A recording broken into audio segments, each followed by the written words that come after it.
So first of all, welcome to all the ESFRI representatives, the executive board members, working group chairs, and also different members of the working groups who are instrumental in preparing the ESFRI Roadmap 2021. Welcome to all the projects that join us. Congratulations to the new projects that just entered the roadmap and managing to reach this important step in the implementation of the future research infrastructures. This event is actually for you to help you with the implementation of the RI, to help you better understand the EU funding and the different types of support that we provide for you, and we will provide for you in the coming years. Also, warm welcome to the colleagues from the other research infrastructures who decided who agreed to share this time with us and share their experiences from the past years in implementing their RI and in using EU funding to support it. So before we go to the agenda, I would like to remind you of a few housekeeping rules. So please keep your microphone muted when not speaking. It's also better if you keep your camera off during the workshop so that everyone has a smoother connection. We would also like you to rename yourself in such a way that we can see your full name, but also the organization or project you represent. So please include the acronym of the RI that you represent, or please include the ESFRI or the working group name, etc., so that we can all of us can much easier identify each other. For the questions, we will collect questions for each of the presentations, each of the panels through the chat facility. So please use it throughout the event. We will be collecting them and we'll coming back to them at the appropriate moment in the agenda. If you disconnect, you can simply reconnect using the same login information. You have seen also that the meeting has started to be recording. So since you're still here, we do understand that you accept that it is recorded, but if you do not wish to appear in the recording, please keep your camera off in particular at any time. And if you face any technical issue, please contact our colleagues at the support project to ESFRI, stress-free. You have the email address here, info@stressfree.eu. Okay, so without further ado, we have planned a long morning for you today. Starting a few minutes ago. So my task has been to provide this welcome to you, but I will also guide you through the event until the end, when you will probably all be very hungry already. With regards to the agenda, we will start with Jan Kruszak, the ESFRI chair, who will describe to you the ESFRI approach to research infrastructures, and will welcome you from the side of ESFRI to the event. Then I will present the content of the support that we offer to you under Horizon Europe in the currently open calls, and then we will go into particular topics with the ESFRI colleagues and with the colleagues from other research infrastructures. So we'll start with governance and funding, then we'll break for coffee, and then we will speak about socio-economic impact, access to data, following by legal issues. Then we'll have a general question and answer session where we will try to address your questions to all the panels. Actually, we decided to integrate this towards the end of the meeting, and then Jana Kolar and the next chair of ESFRI will do the wrap-up, and I will end the workshop. So thanks a lot again for joining, and without further ado, I would like to give the floor to Jan for his introduction to our event. Thanks. Thank you, Dominic. I hope somebody can set up my presentation. Good morning, colleagues. Good morning to everyone. A very warm welcome to this ESFRI workshop, which, as Dominic said already, is organized by ESFRI with the significant help of ESFRI support project within a series of exchange workshops that are aimed to enhance sharing of information between the main actors in the research infrastructure domain, in particular the ESFRI forum representatives and the Commission, and of course all the projects, the new projects, the old projects, the landmarks. Everybody is benefiting from this workshop, and ESFRI is organizing these workshops on various dedicated matters to strengthen the exchange sharing of good practices between the research infrastructure projects to make the ESFRI infrastructures aware of developments to which ESFRI is contributing and which are relevant for research infrastructure in general, and also to facilitate further integration of the research infrastructure, and through this to contribute to the strengthening of the European research infrastructure ecosystem. These workshops have been in the past proven to be a very powerful tool in not only in exchange of information among the projects, but also a powerful tool for research infrastructure science policy discussion. And those of you who have been present in our last exchange of experience workshop in La Palma before the COVID restrictions made such meetings difficult, have probably realized how many of the issues we've been discussing in La Palma have found an entry to the ESFRI strategic paper Making Science Happen, a new ambition of research infrastructures in the European research area, and how many of those discussions influence the future of research infrastructure in Europe. This as an intro. Today's exchange of experience workshop runs under the header Effective Use of Horizon Europe, Preparatory Phase and Individual Support Funding, and I particularly therefore welcome the new ESFRI projects. Welcome indeed to the ESFRI family. First slide, please.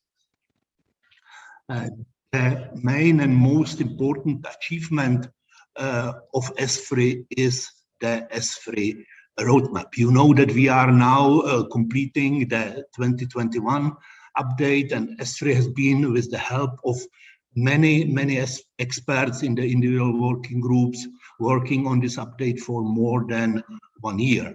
And the result of this is presented to the Council of Ministers next week. So you are one among the first who will receive a little bit of insight before the roadmap goes public.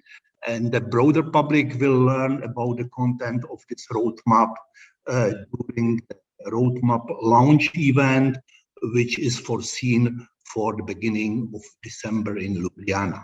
So without going into further details, let me just mention that ESFRI road mapping is based on a very solid methodology. It has been gradually improved over the years, and the processes and procedures are well defined, are publicly available, and are transparently published through the ESFRI roadmap guide. The coming roadmap will consist of 3 interlinked parts, namely the ESFRI report, where we present the work of ESFRI, the work that ESFRI has been doing over the last almost 3 years in the research infrastructure policy domain, and we indicate also the directions in which we believe ESFRI and the entire research infrastructure ecosystem shall develop in the years to come. These considerations are then based on an in-depth analysis of the research infrastructure landscape in Europe, where we started to work also towards a more strategic dimension of this landscape, and we have been strengthening the global component.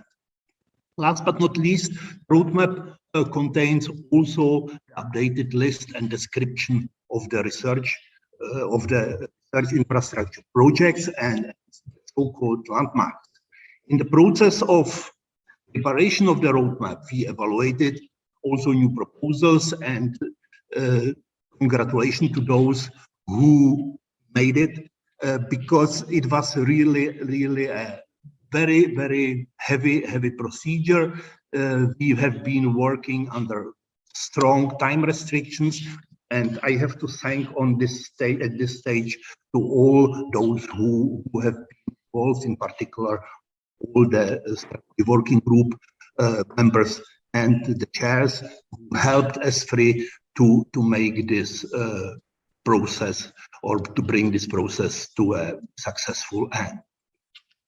We also did an assessment or monitoring of the projects that entered the roadmap in 2016 to see and understand their progress. And we have also carried out the assessment of maturity of those projects that entered 2010 and awarded them the landmark status. As to the results, next slide, please. 18 proposals were submitted to the roadmap process 2021 and the assessment process. All were found eligible according to the evaluation of the minimal key requirements, and after the evaluation aimed at scientific excellence and maturity as to timely implementation, respecting the evaluation principles, independence, impartiality, objectivity, and accuracy, ESFRI approved 11 proposals as they are shown in the table here to become new ESFRI projects. I'm not going to read the table, but I leave it for your personal reference before the official roadmap launch and before the roadmap goes public in 3 weeks. Next slide. Next slide lists the 5 ESFRI projects that successfully passed the evaluation process, fulfilled all the criteria, and will become new landmarks in the 2021 roadmap update.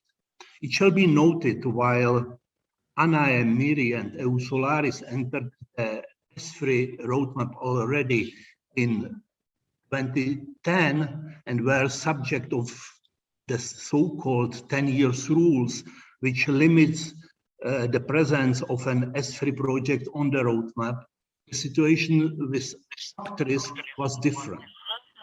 Actris is more recent entry to the ESFRI procedures and came to the roadmap in 2016. However, during the monitoring of the 2016 projects, significant progress in the development and implementation of Actris has been noted, and Actris was offered the possibility to undergo a full assessment and to become a landmark already at this stage, at this roadmap edition. Actris fulfilled all the necessary criteria and as a consequence can now be presented as a new ESFRI landmark entry to the roadmap. Congratulations to all landmarks and in particular to Actris also from my side. As a result of the immense work done in the strategy working groups, we can now add 11 new projects and 4 new landmarks to the roadmap. And the new roadmap will now contain 3 research infrastructure projects and 1 landmark in the digit domain, 3 research infrastructure projects and 8 landmarks in the environmental domain, 2 research infrastructure projects, 3 landmarks in the energy domain, 4 research infrastructure projects and 12 landmarks in the health and food domain, 4 research infrastructure projects and 12 landmarks in the physical science engineering domain. Finally, 6 research infrastructures and 5 landmarks in the social and cultural innovation domain. With 22 projects and 41 landmarks, we have now a balanced roadmap, well populated in all the scientific domains. And let me, as a kind of personal observation that is, of course, biased by the statistics of small numbers, note that the numbers of distributed research infrastructures is growing faster than the single-sited ones. We also see a growing number of interdisciplinary research infrastructures proposals. Consequently, the data and e-components of the research infrastructures are playing an increasing role, and we also observe a stronger integration trends like clustering within one scientific domain, but also transversal horizontal linkages across scientific disciplines. And this interconnectivity, which was noted already in 2018, became very evident now during the COVID pandemic. It seems that research infrastructures are forming a multidimensionally connected ecosystem that is interconnected not only horizontally, which means across scientific fields, but also vertically across research infrastructures of different type and size, and more importantly, also across sectors, which means research infrastructures are becoming players and influencing diverse sectorial policy. If this is indeed a future trend, the consequence, not only for EOSC, but more general terms, consequence for governance of the European research area, and the stronger involvement of research infrastructures in sectorial policies must be further investigated. ESFRI, and I'm sure that also all of you research infrastructures are looking forward to very challenging times in the years to come. But let me come back to the roadmap process, and in particular to the life cycle. Next slide, please. I like this slide because it presents not only the individual ESFRI chairs, in particular periods of ESFRI, but it also clearly demonstrates the evolution of the ESFRI concept and the influence it has had on the ESFRI roadmapping. While the first three roadmaps, we've put emphasis solely on scientific excellence and on the consolidation of the pan-European research infrastructure concept during this so-called orange period. During the blue period, which means from 2016 onwards, the implementation readiness, the considerations on the implementation of research infrastructures started to complement the scientific excellence, which of course remained the main principle in the entire ESFRI process. Under John Womersley, we have developed the already mentioned 10 years rule and introduced the landmark concept to provide the research infrastructures with higher visibility, allowing them to stay longer on the roadmap even after the implementation phase was finished. This was a direct consequence of the request of the Council of Ministers, but also a reflection of the life cycle approach developed by ESFRI those times. By the way, it has also immediately triggered discussions on how to assure the quality of the landmarks long term, and resulted in the request for landmark monitoring, which we will hear later on. With Giorgio Rossi as chair, we've been working on a future consolidation of the research infrastructure landscape, and based on the life cycle approach, we have developed a framework for sustainability of research infrastructure. This concept was further elaborated in the last years, in which we focused on further integration of the research infrastructure landscape towards an interconnected, interlinked research infrastructure ecosystem, and its positioning within the future European research area concept. The main ideas are kept in the white paper, Making Science Happen, a new vision for research infrastructures, and I invite you all to read it again. But back to the roots. Next slide, please.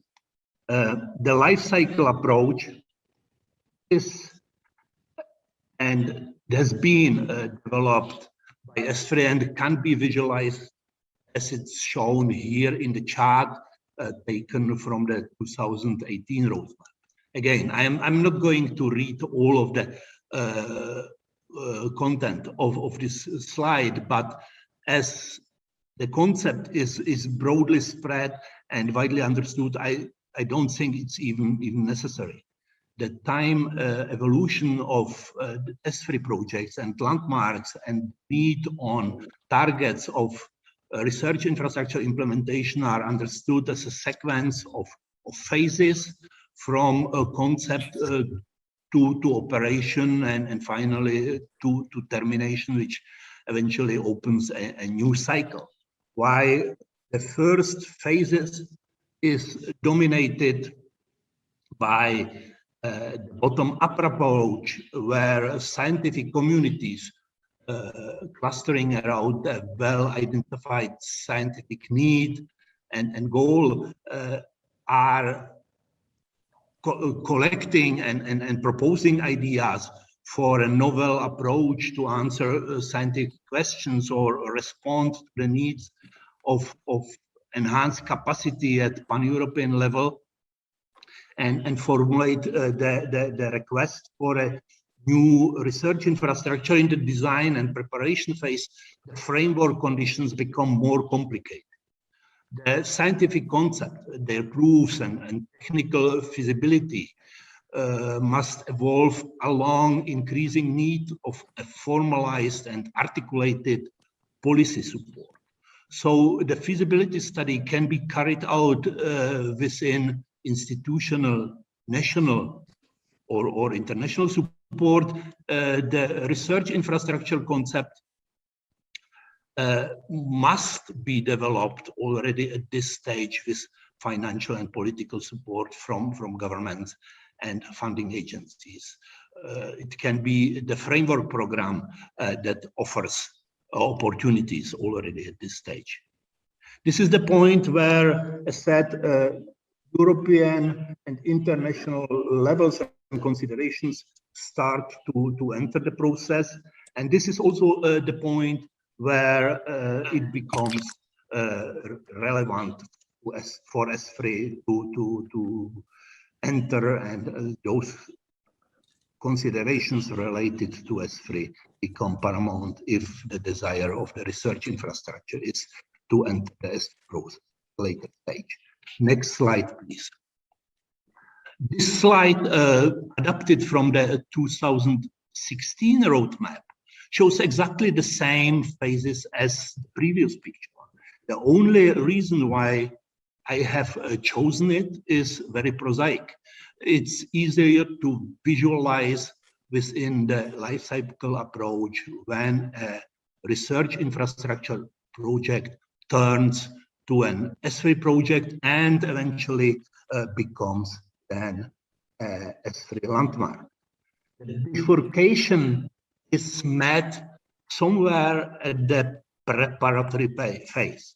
So parts of the preparatory phase can be financed nationally, and the move to EU funding to the framework program can be done before and after entering the ESFRI process. Deliberations resulting in a business plan, in the type of research infrastructure, in the legal entity considerations, in the agreed role for the research infrastructure, also in the context of existing research infrastructures at the European and global level, shall be done already at this stage or as early as possible. It is of uttermost importance to remember that the capacity of a research infrastructure performing excellent research must be also demonstrated along with the capacity to deliver advanced services for excellent science, for scientists, satisfying the user demands. And it is also accompanied by attracting users or corporate partners, generating a high potential for innovation. The necessity secure funding for the implementation phase and extending it also for the operation phase opens a further need for a science policy dialogue, both at the national and international level. This is a kind of prerequisite for a successful ESFRI project, and at the implementation stage, it also smoothens then the way to a fully operational research infrastructure.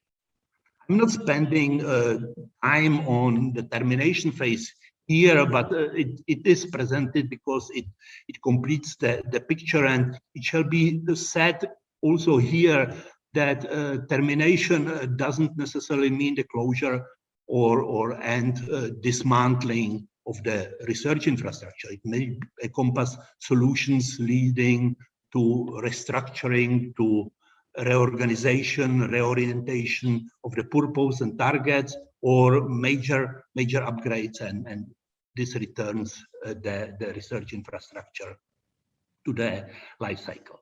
Let me also mention that all these considerations will become even more relevant when designing and implementing the monitoring mechanism, which will provide directions for uptake in the cooperation of member states and research infrastructures on the monitoring approach, even beyond the landmarks. Next slide, please. Dear colleagues, let me just, for sake of time, jump over this slide, which explains again the evolutionary character of the ESFRI assignment and monitoring approaches, where transparency and predictability are very important elements of. And let me close my short presentation with a reminder. I apologize that next slide I am a little bit off topic, but I think it is important to be remembered. Several years ago, we've published a report on long-term sustainability of research infrastructures. This is, together with the life cycle approach, one of the very important policy messages that ESFRI was issuing, and the report was similarly to our white paper, Making Science Happen, a great contribution to the understanding of the role and potential research infrastructures play in our life, even sometimes beyond science. Recently, I went through this report again and found it a very good extension for understanding of the messages and policy advice ESFRI was giving in its white paper. So please go back to this report and read it again, because it might be also very important for your future considerations. The next slide.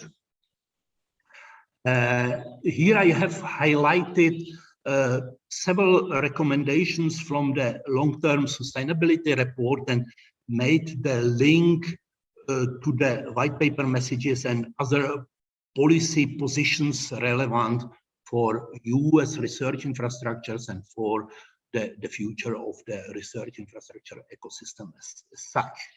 First and most importantly, I mean, European research infrastructures form indeed the backbone of European competitiveness, and this not only in science, in innovation, but also in the whole economy. Thus, research infrastructure long-term sustainability must be one of the pillars, if not the backbone of the new European research area. Research infrastructures have been proven successful in developing strategic orientation in the European research area, and thus ESFRI experience must be to the most possible extent utilized when designing new era governance. Need for research infrastructures, increasing rapidly with the complex questions and problems tackled,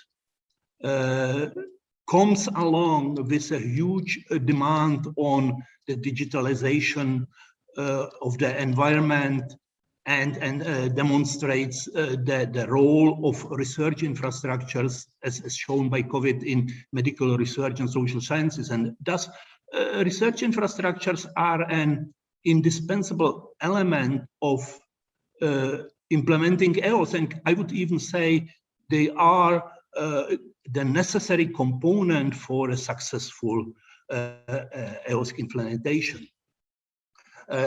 Efficient research infrastructures enable greatest discoveries in science and technology, attracts researchers from around the world, and build bridges between research communities.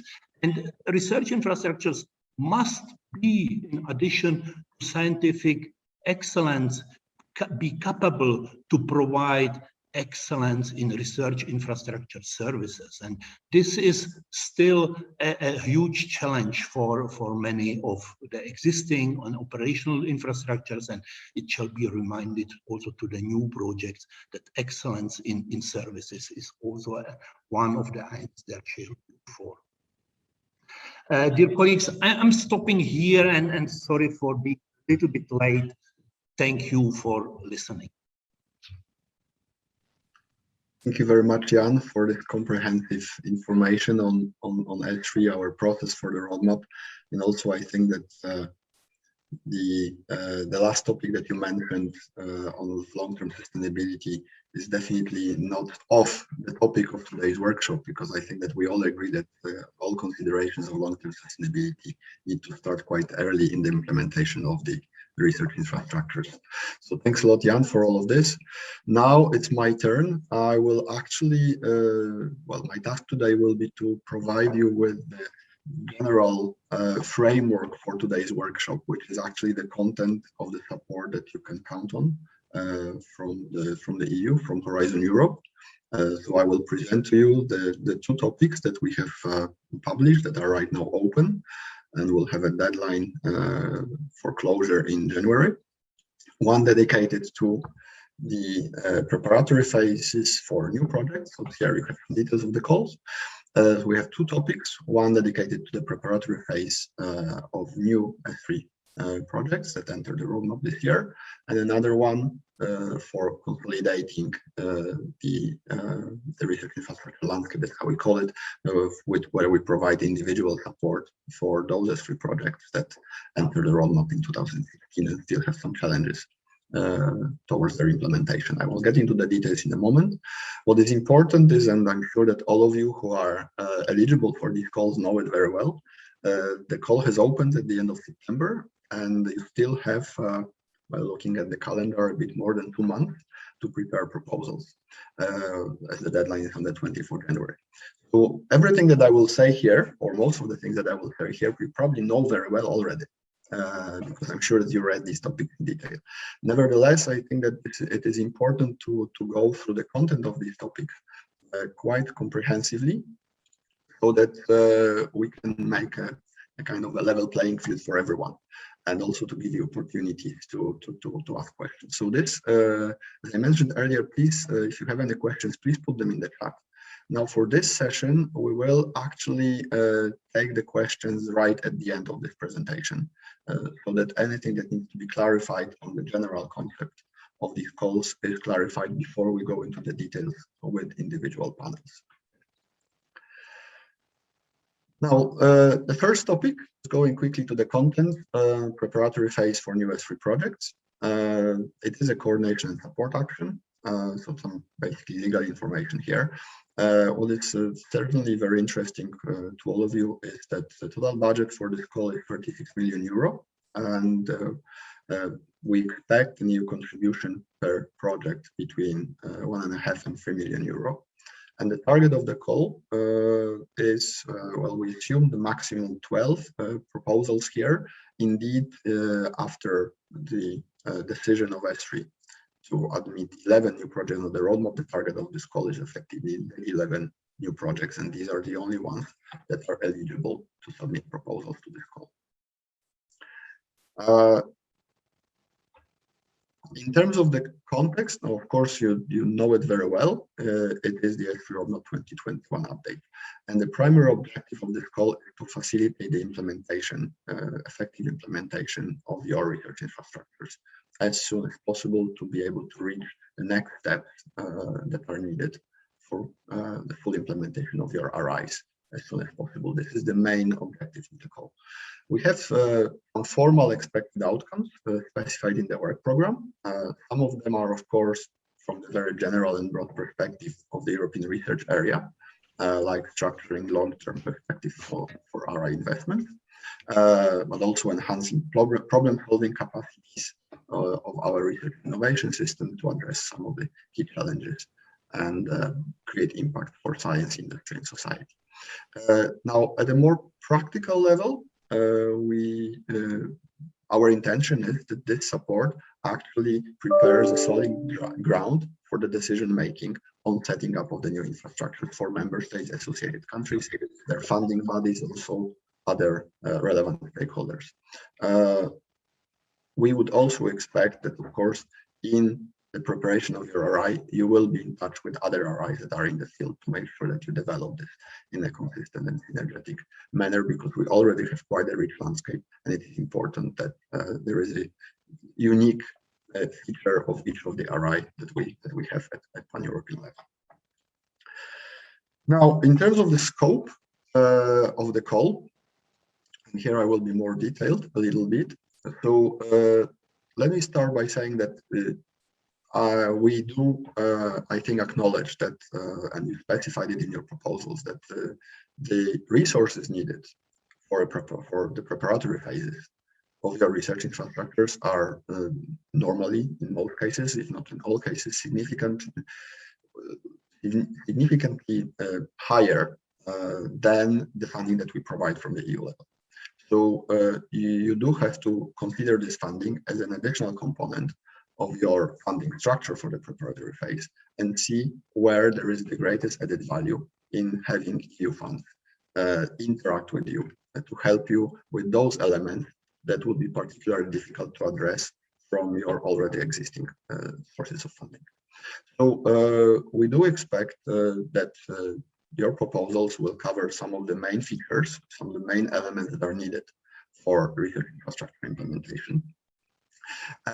In particular, some key questions concerning the legal and financial and technical issues, of course, with always with an objective of the establishment of the new research infrastructure, and which is a difficult part usually before you actually get established, normally a legal entity, ensuring commitment of member states and associated countries, both to investments needed and also to long-term operation and the use thereof. So we do expect also that you would involve all the stakeholders that are necessary to move the project forward towards establishing the new RI, especially in view of making financial commitment. So these stakeholders would involve, in particular, national regional ministries and government, as well as research councils or funding agencies from the countries that have already declared their support, political support, and or already financial commitment, funding commitment to your project. Now, in terms of the aspects that can be addressed or should be addressed within the proposal, and as I said, you will have to be selective. I don't think personally that you would be able to comprehensively address each of those elements in your proposals.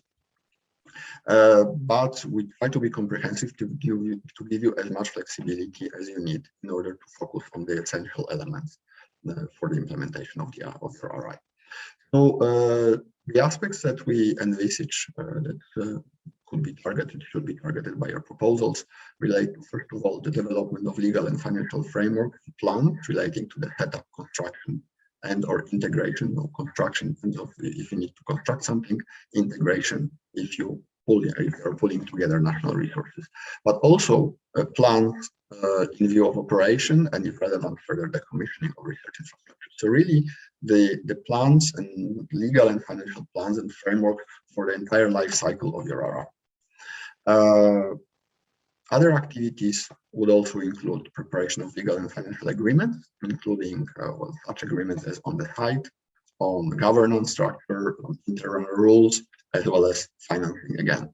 And here we would expect at the end of the preparatory phase a formal deliverable, for example, in the form of a memorandum of understanding, or even if you're ready, draft ERIC statutes or statutes of another legal entity, where you would really have a very concrete agreement made by the critical mass of the relevant actors to take the infrastructure forward.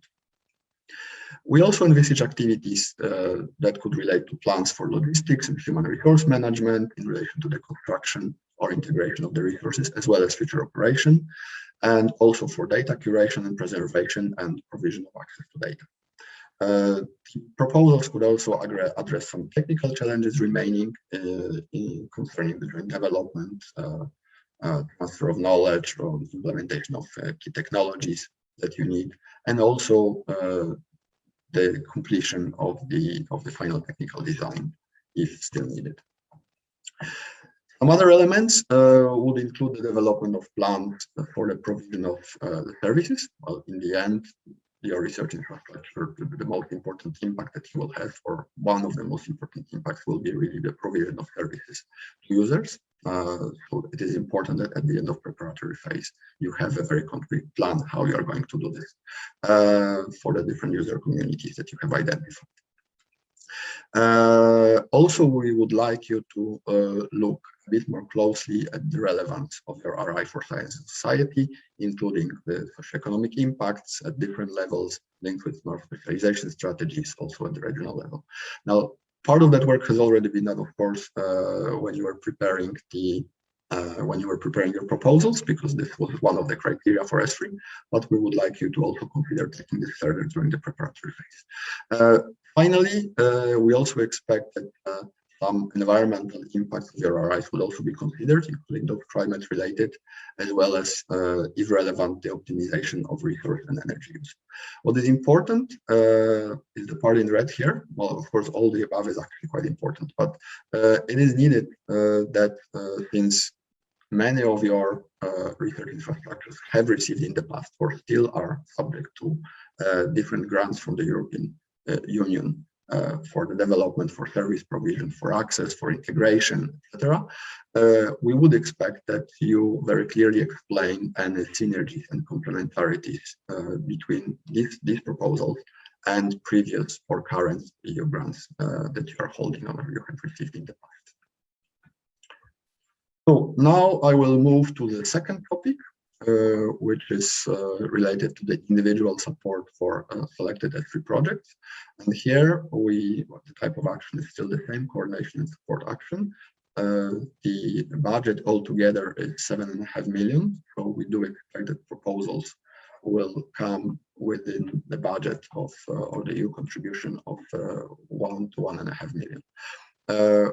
In terms of the target of the call, with this call, we target the 5 ongoing projects which entered the roadmap, the ESFRI roadmap in 2016.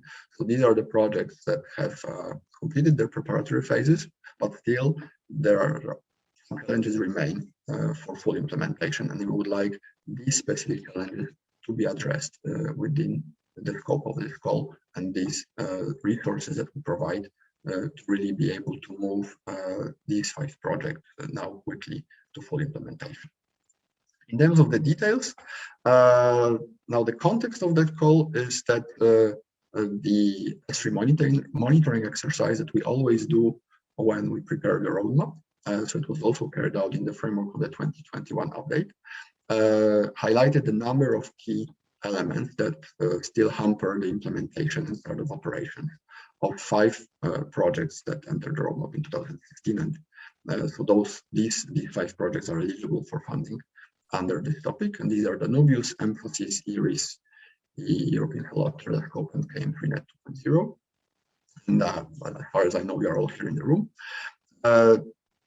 we have some expected outcomes in the listed in the work program. Some of them are again of more general nature, related to enhancing the excellence of the European research area and its attractiveness, structuring a consistent and synergetic research infrastructure ecosystem in Europe. But also more concretely, we would like this funding to really push you towards implementation, to really help you have the final engagement of member states and associated countries in implementing the ERI, so that you can set it up very quickly after or even before the end of this support. So this should also help you to develop a long-term perspective for investments in your research infrastructures. And again, we would expect that you would do all your activities in synergies and complementarity with the new or existing research infrastructures, including those funded at more national level. In relation to the scope of that call, and the first bullet is very important, because we developed this call in the context, as I mentioned, of the ESFRI monitoring exercise, but also in the context of the report of the Commission high-level expert group on the implementation of and long-term sustainability of ERIs, the report of which was published last year, which analyzed vast majority of the ESFRI projects and landmarks from the point of view of where they are in their implementation, what challenges are remaining, etc. So this should really be the background for the activities that you will propose. We would expect you to specifically address the bottlenecks that were identified by ESFRI and were identified by the Commission expert group. And you have, of course, received the reports from ESFRI, from your monitoring, and of course the expert group report is available, and I hope you have already read it when it was published more or less a year ago. Now, based on these recommendations, we have a longer list of different activities that can be supported under that call. Now, of course, again, here you need to be very selective and really target those that are most important for you, where you have still significant challenges remaining, so that the funding can be effectively and efficiently used to help you implement as soon as possible. And these activities include, for example, enlargement of membership, establishment of the governance structure, securing the funding, finalization of the distributed architecture, development of ICT, data management solutions, and forgive me for just reading through them, development of access policies and user strategies, consolidation of the international dimension if you collaborate directly with some international partners, as well as addressing staff and procurement related rules. Now, again, we would expect that the consortia for these proposals would involve all relevant stakeholders necessary to move the project forward in view of establishing the ERI, such as the national regional ministries and governments, other governmental agencies at relevant, as well as research councils or funding agencies. And again, very importantly, please do identify and explain any synergies and complementarities with the previous grants, and in particular here, the preparatory phase projects that you have completed, as well as current EU grants that you may hold. So thank you very much for that, for the moment. That's all from me. And I will just, haven't had the chat open, so I will just right now have a look at the chat and see if there are any questions. So just give me a second. Okay, now I have a few questions from Honza Ostrisek for the new ERIs.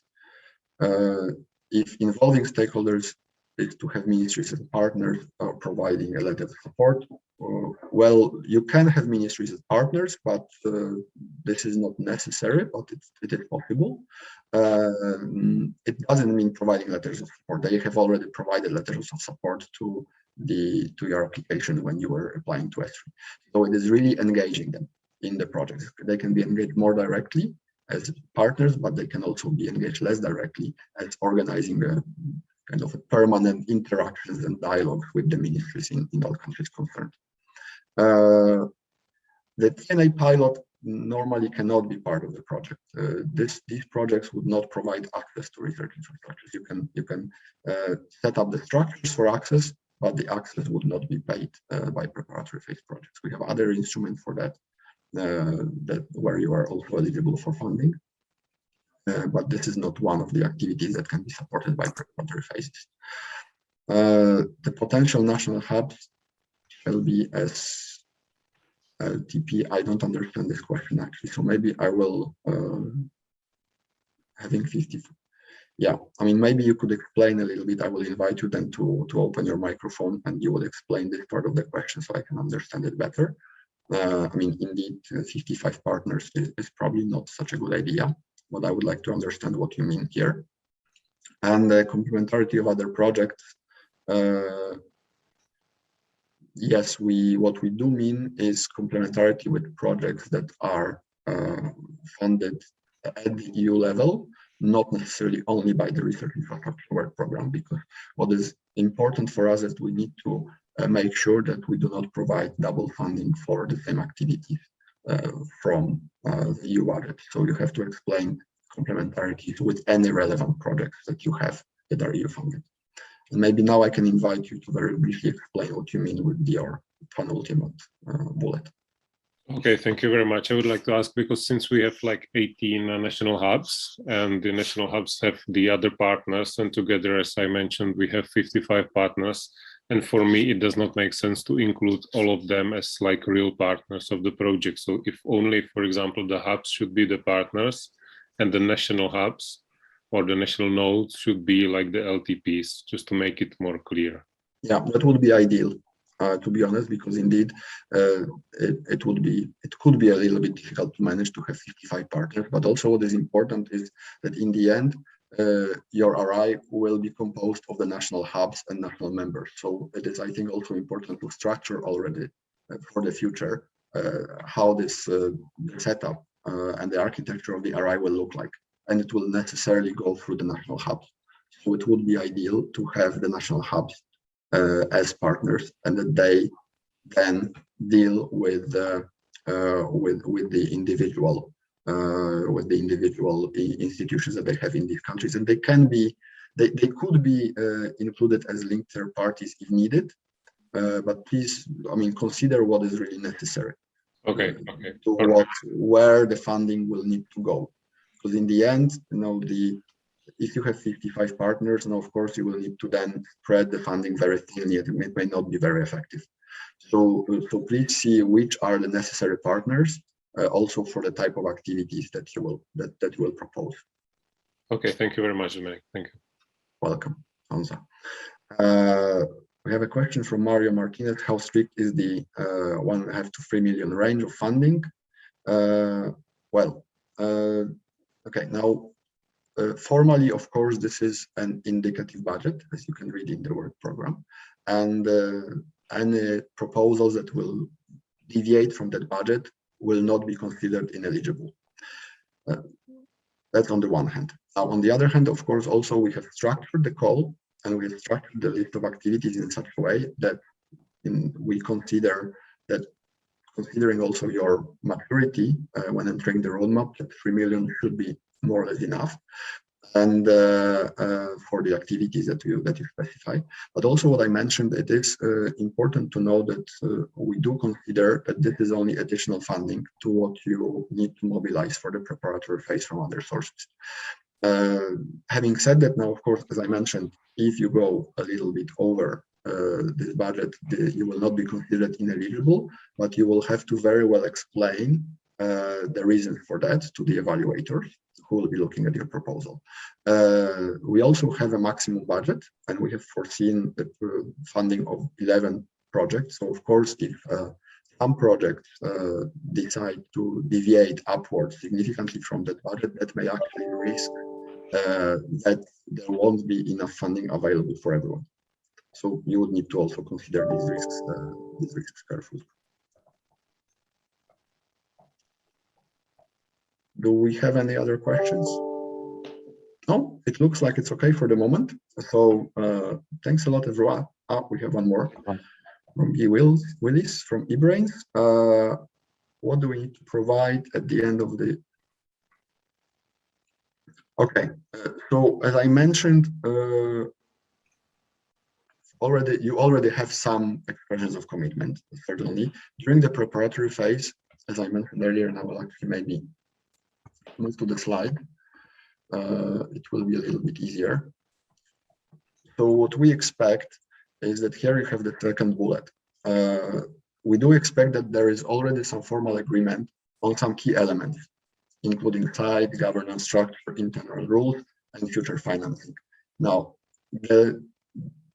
of course, as far as you can go with that, and we are realistic as well, it's very often difficult at the end of the preparatory phase to already have very firm funding commitment. But this support should allow you to go as far as you can, so that the funding commitment can then come very quickly. Of course, we have different examples. We have some research infrastructures that are managed to do this throughout the preparatory phase and managed, for example, set up an ERIC very quickly after the end of the preparatory phase. Some others still need a little bit more time. And according to the ESFRI roadmap rules, ESFRI has a maximum of 10 years. But you also have to be conscious that the longer it takes, then you enter into a period where you might not have any external funding, and you will need to rely on your own resources to get the research infrastructure implemented. So these documents can have different forms, like the memorandum of understanding, even a draft ERIC statute, and some other agreements. But it's really up to you to see how you can organize this in the best way.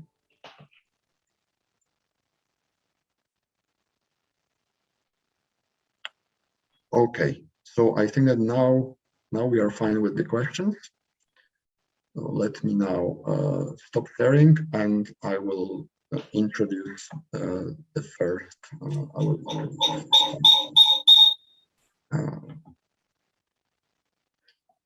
Okay, thanks a lot for that. Yeah, thanks. I will mute in a second. So thanks a lot for this. Now I would like to invite Inma Figueroa, the ESFRI Vice Chair, to introduce and to moderate the first panel, which goes into the details of governance and funding. And we'll have a number of colleagues here that will share with you their experiences in implementing their RI from the perspective of these two very important issues. So Inma, the floor is yours, and I'm muting myself. Thanks. Hello, can you hear me? Yes, we can hear you. Wait a minute. Now? Okay. We can hear you. Yeah, Okay. You're good. You're good. So first of all, I would like to cite this opportunity that we have today of having all of you here together to send my congratulations to all of you for being included in the new project in the roadmap 2021 roadmap. So congratulations to all of you. It is a pleasure for me to share this first panel that is dedicated to governance and funding, with the clear aim of offering support to the roadmap 2021 new project, but also to the eligible 2016 project. For the two calls that are launched and will close in January. I would like to start just advising you in my personal view that for the preparation of the proposal, don't forget to keep an eye on the roadmap 2021 public guide, in particular to the annexes 2 and 3, where you will find the list of minimal key requirements for the scientific and implementation case for the different phases of the research infrastructure life cycle.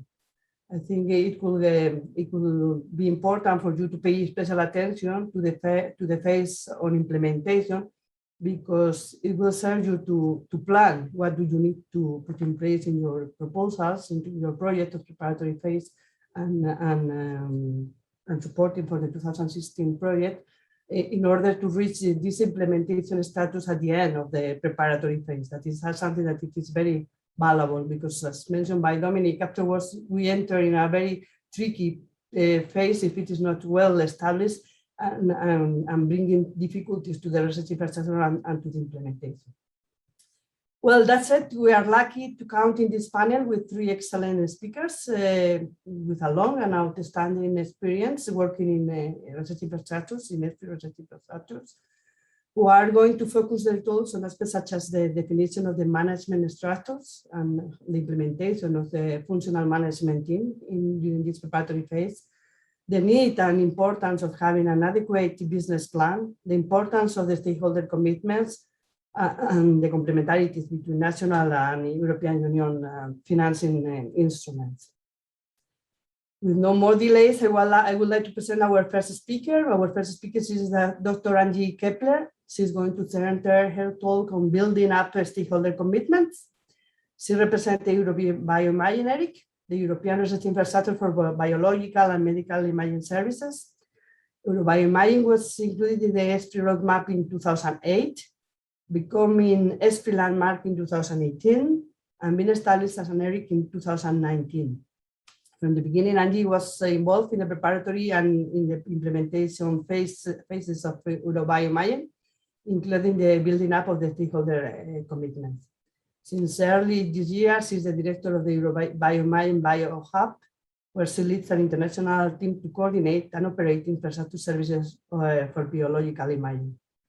Angie, it's a pleasure to have you here, and the floor is yours.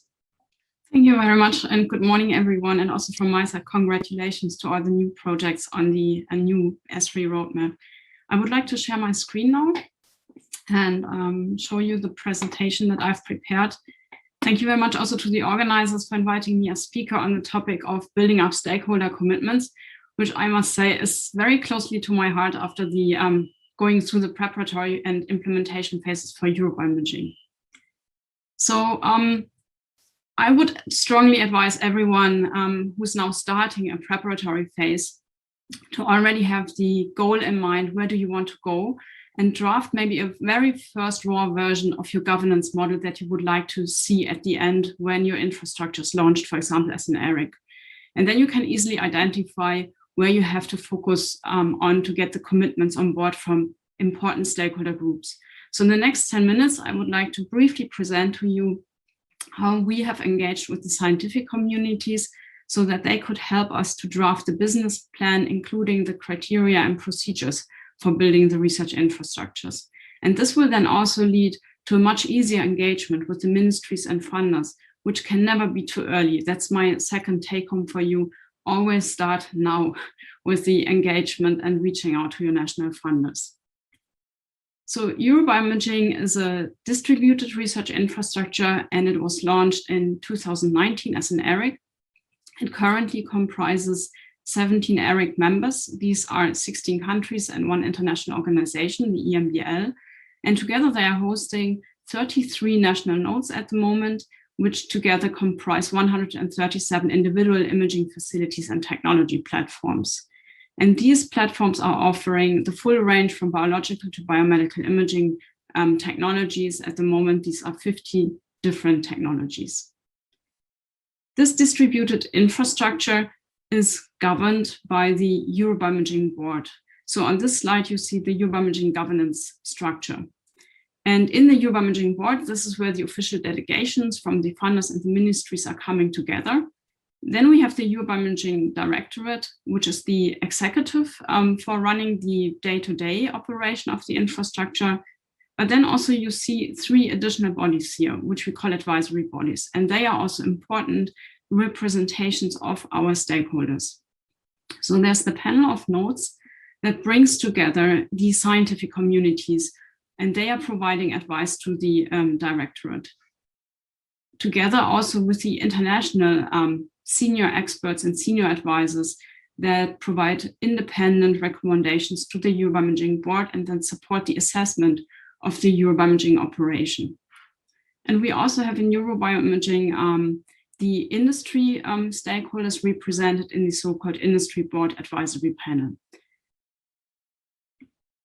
I would like now in the next slides to tell you how we engaged with these communities. And the most important step at the beginning is that you sit down and define what is the added value for a given stakeholder community, because this can vary across. And for example, for the scientists, we see definitely they get access, coordinated access to quality managed infrastructure services. They will receive support and training by highly skilled experts, and they will be able to conduct new research, new projects, and find new collaboration partners. For the service providers, the added value must be seen from a different perspective, and they will be exposed by participation and becoming part of your infrastructure to a broader scope of new incoming research projects. They will be able to network with each other, to start sharing experiences and their tools. They will also be have easier access for networking with industry. Their visibility will be significantly increased at the national as well as at the international level, and the staff working at the facilities might benefit from longer-term career perspectives because of the long-term sustainability funding that might come along by being part of a European research infrastructure. So in some cases, as I said, it could also be important to include industry as a group of stakeholders relevant for your infrastructures. Here we distinguish for us between two different groups. There are the industry that are commercial users interested to access the infrastructure, and B, there are the manufacturers of the infrastructure instrumentation that by working together with the European research infrastructure, they can achieve optimal installation and use of the equipment, but also direct contact with the academic sectors. And for today, I would like to focus on the group of the service providers and how we build up the engagement here. So in 2009, we were a little bit puzzled, and we heard the question before, how do I engage the 55 partners in my infrastructure? And in some cases, there are even more. And in our case, we had over hundreds of individual imaging facilities in Europe in 2009. And we figured that we have to find a more coordinated approach. So we asked the national communities, or we asked national peers to come up with a structure. And usually there was a first meeting organized by a local contact that we already knew. And this local contact spread the word openly to all imaging facilities and everyone interested in the topic to come to this meeting. At the meeting, they then discussed and defined the added value of having a coordinated research infrastructure for the topic of imaging, for the national as well as for the European level. And what we could witness almost in all of these meetings was immediately a very fruitful discussion and enthusiasm for the concept of having a coordinated infrastructure. And during this first meeting already, in almost all cases, they decided, yes, let's go forward together, launch a national imaging community. And they had identified a spokesperson, organized the community or structured the community in a better way, defined common activities such as training, exchange of experience, as well as setting up together online resources such as website portals. The spokesperson then became for Europe Imaging a key contact to represent that national imaging community, and we invited them all to define then together the business model for the European research infrastructure. And between the years 2009 and 2013, we could then see 26 national imaging communities that were being launched to then commonly support the Europe Imaging business plan. And this is the last in-person get-together just before the pandemic in October 2019. So here you see the national representatives for the biological imaging part coming together for an in-person meeting. Coming to the business plan that I just mentioned. So we invited those communities then and worked together with them on how to identify the services and how to identify the providers of these services to be included into the distributed research infrastructure. And the key ingredient here really is that you have clear criteria defined and open, transparent procedures. And this is really essential for successful implementation, in my view. So on this slide, I would like to say a few words about the inclusion of the services. We have a very stringent procedure in place on how to identify the type of service that would be included and offered through the European research infrastructure. And the two criteria here are, there has to be a demonstration of user need, that this service will really be requested by the scientific communities, as well as the service has to work in an operational open access model. And this has to be demonstrated.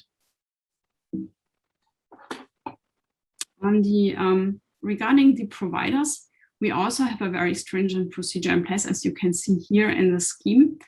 So the inclusion of providers will then tell us which providers are suitable to offer the kind of services that we identified.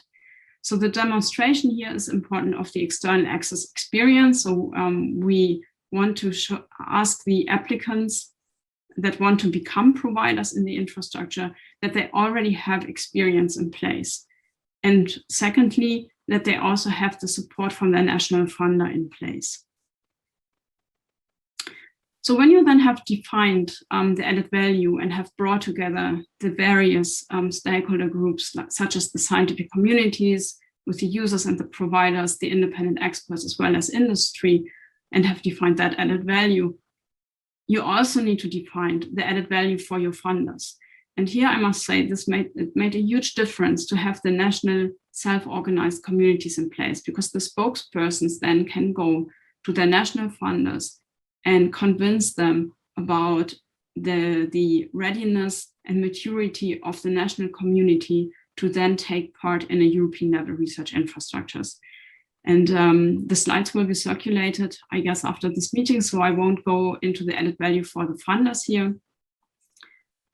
But it is so important to start talking to them as early as possible, because they will be the ones sitting in your board, in your General Assembly, as soon as the infrastructure is launched. And you will also need at the end of the preparatory phase, the commitment, as was also pointed out by the previous speaker, for example, in the form of a memorandum of understanding. And with this, I come to the end of my presentation. So here you see the first meeting of the EoE Managing Board, which took place in Helsinki in December 2019. And I would like to thank you for your attention. Thank you very much, Andy, for this presentation. We go directly to the second, our second speaker, is Dr. Marco Bora. He is going to center his talk on sustainable funding of research infrastructures, including business plan. He is representing ENBRC, the European Research Infrastructure for Marine Biological Resources. Marco has a master's degree in biological science, his doctorate in animal biology, and has a postdoc at the University of Toronto. He is the head of the Italian node of ENBRC ERIC, and first technologies at Estaciones Zoológica Anton Dorn of Naples. He is in charge of international cooperation and strategic partnership. He is also Italian representative in many different committees on research and innovation in the field of oceans, in the frame of for instance, in the frame of the future of the seas and oceans actions of G7 science. And is also member of the governing board of the Italian Blue Growth National Cluster. Marco, the floor is yours. Thank you. Can you hear me? Perfectly. Fine. Thank you for the introduction. I will try immediately to share my screen.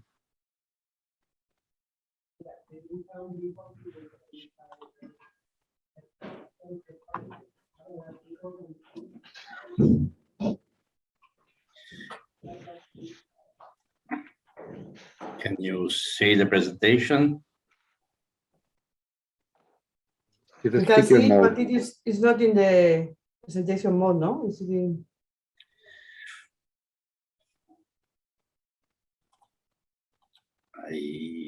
Sorry for that. It's not in presentation mode?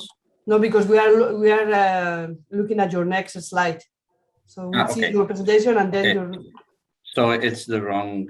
I don't know if you have two screens or...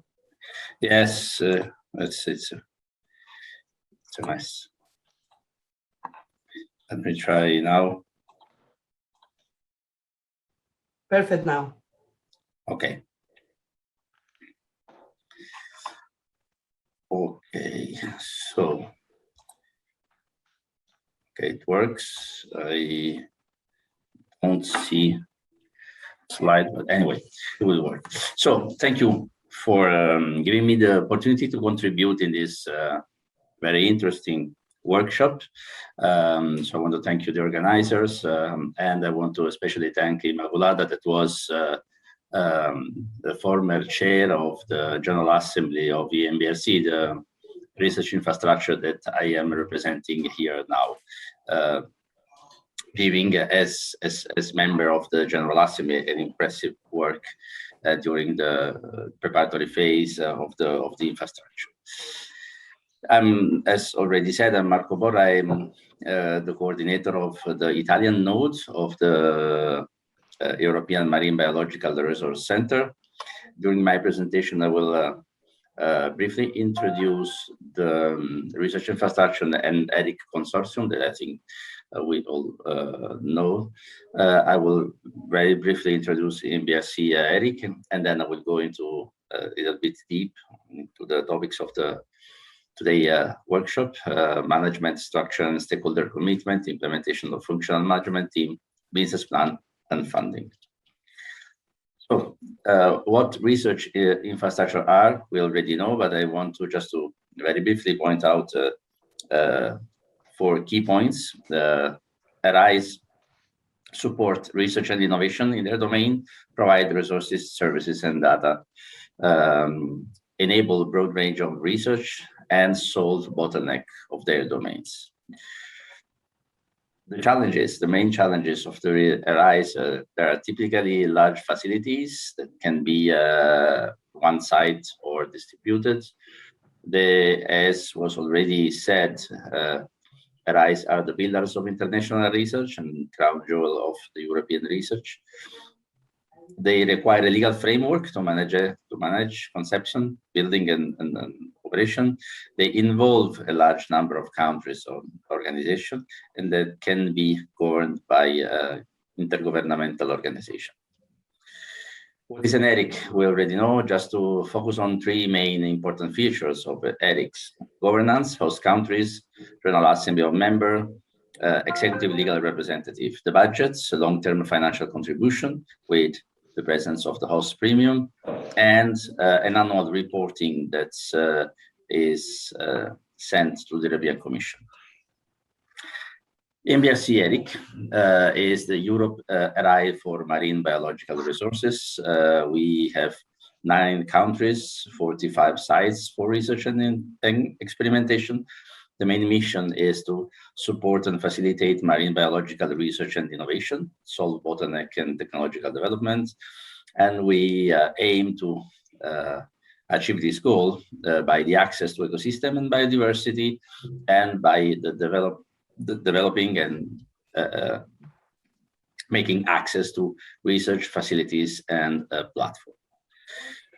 Governance of EMBRC ERIC is made by a General Assembly, that is the decision-making body, the Executive Director and Secretariats that manage the daily operation, and then different boards like the Committee of the Nodes, the Working Group, and other committees that can be set it up. Countries operate as a node. Each node can constitute one or more national institutions that are the operators. The rules of operation outline how the RI operates, and the service level agreements define the role and responsibilities on secretariats, nodes, and the operators. So going into the more, I hope, the interesting part of the presentation. Management structure and stakeholder commitments. 3 key points in my view.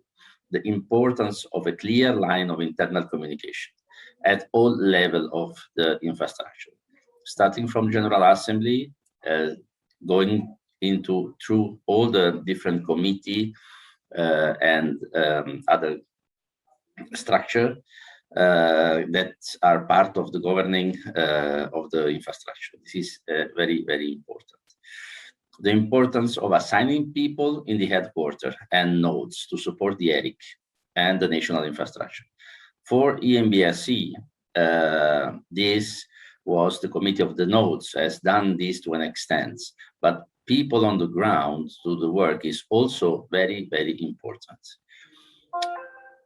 Third point, clear engagement from General Assembly, a governing board of the RI.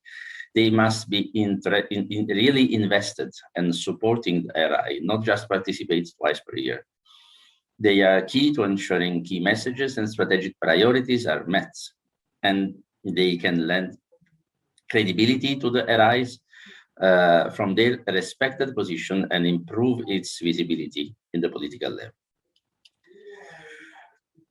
Regarding implementation of a functional and management team, teams brings the relevant expertise to make the RI work, from the administrative parts to data management, communication, and all the other parts of the work of an RI. Without a well-functioning management team, the RI cannot hope to carry out all the task, and the manager or the director cannot carry all of this out themselves.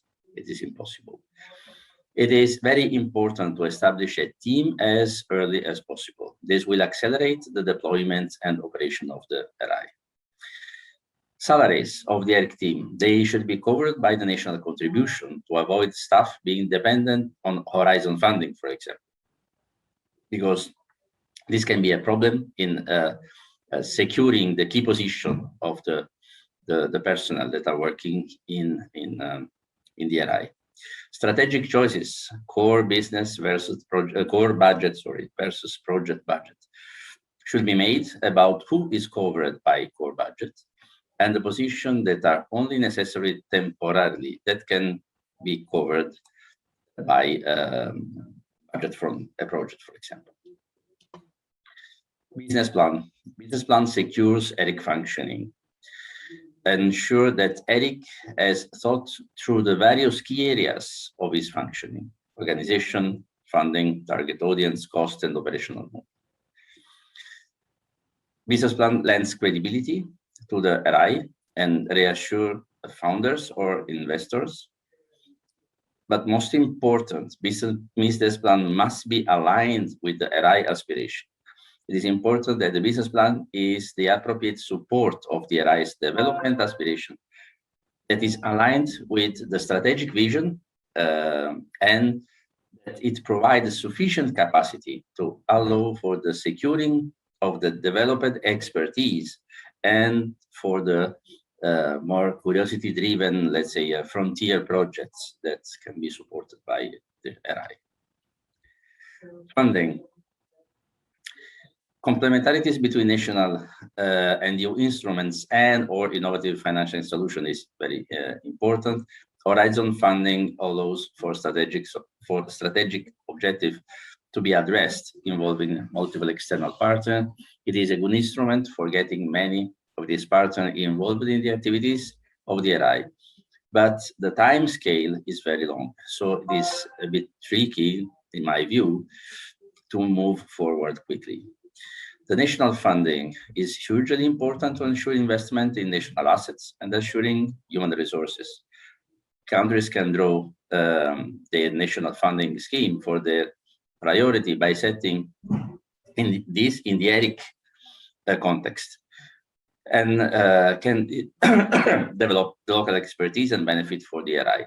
However, the coordination of national funding is tricky again, and require a centralized plan. For MBSC, for example, this is the science strategy plan, where all the RI partners agree on priorities that they seek at national level. Over-reliance on external funding is risky.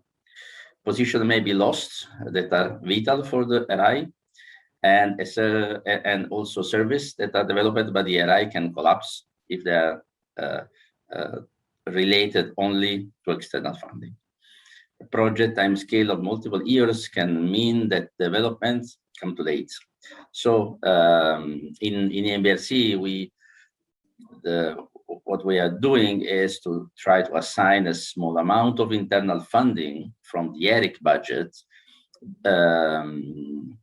to some key projects And this can go a really long way to develop and push international initiatives like, for example, the EMO-Bone initiative that we launched, or the bioprospecting services that we are developing. So regarding the funding, in other words, I will don't negotiate a bare bone budget with no flexibility and no extra money for internal initiative. This is the main message that I want to give you. So the success of the development of a research infrastructure, especially a distributed one that makes some additional problem in managing, is a multifactorial puzzle that must be composed by the team that are working on. That's it. This is my final message. If you have any question, I'm available. And thank you. Thank you, Marco. Thank you for your presentation. We go directly to our final speaker. Our final speaker is Dr. Marjorie Calcoleto. She's going to center her talk on governance of the preparatory phase. Marjorie currently works in the Helmholtz Center for Environmental Research GmbH in Leipzig, and is working for the ELTER Preparatory Phase project in aspects related to governance, head office implementation, and shareholders liaison. She served as scientific coordinator at the University of Helsinki for Actors Preparatory Phase project, being responsible for the development of the governance, human resources, and risk management plans, and also for the management of the Interim Actors Council, the highest decision-making body towards the actors during all this preparatory phase, acting as liaison officer for the council delegate. She's going to bring us all her experience, long experience in this aspect from the perspective of actors and also for the perspective of ELTER. So Marjorie, the floor is yours. Thank you. Can you hear me? And perfectly. Great. And is the slide presentation mode? Also, it's perfect. Also. Okay, thank you. Go ahead. Thank you for the invitation. It's an honor to be here sharing the experiences. And I think that my experience is quite down to earth, particularly related to the how to manage and organize the work in the preparatory phase project. So first, what is ACTRIS? It's aerosol clouds and trace gases research infrastructure. And as we have heard, it's now in the implementation phase and already a landmark. And I think that this experience in managing and organizing the work in the PPP was one of the success factors to be on the landmark list in a record speed. So ERIC Step 2 was submitted to the European Commission this September with 12 countries and Finland as lead. ACTRIS is planned to be operational in 25. So the vision is in ACTRIS to be the fundamental European RI for short-lived atmospheric constituents, increasing the excellence in Earth system observation and research and providing information and knowledge for developing sustainable solutions to societal needs. And ACTRIS wants to establish, operate and develop pan-European distributed RI and provide effective access to its services for all users. And here is some key points regarding preparatory phase project already introduced by Dominic also, but this is now the framework where ACTRIS was operating its preparatory phase project. And you can see that the enabling the decision making is really the key in the preparatory phase project. So the scope is to prepare legal and financial agreement as one of the main activities and deliverables. And these should be finalized before the end of the project. And again, impact should be enable decision making, and get the funding bodies to commit to the implementation, construction, and operation of the RI. So this is the target focus that was kept in mind in ACTRIS also from the very beginning. So it's PPP, Preparatory Phase project, is really about process management as much as drafting different kind of plans and strategies. It's a lot of process management, and I recommend to take it very seriously. And there is one critical decision that should be made very early on in the Preparatory Phase project. And this was already touched here with the previous speakers, but I want to again emphasize it. So you need to have a vision already before the PPP starts. What would be the legal framework that you want to prepare during the PPP, so that at the end of the PPP, you are not left with empty hands? And in ACTRIS, this was from the beginning. Okay, for ACTRIS, the best legal framework is the European Research Infrastructure Consortium for several reasons. And we also prepared a legal entity analysis. This because shareholders want to have black and white and justification. Why do you want to have ERIC or ASBL or whatever you think is suitable for your RI?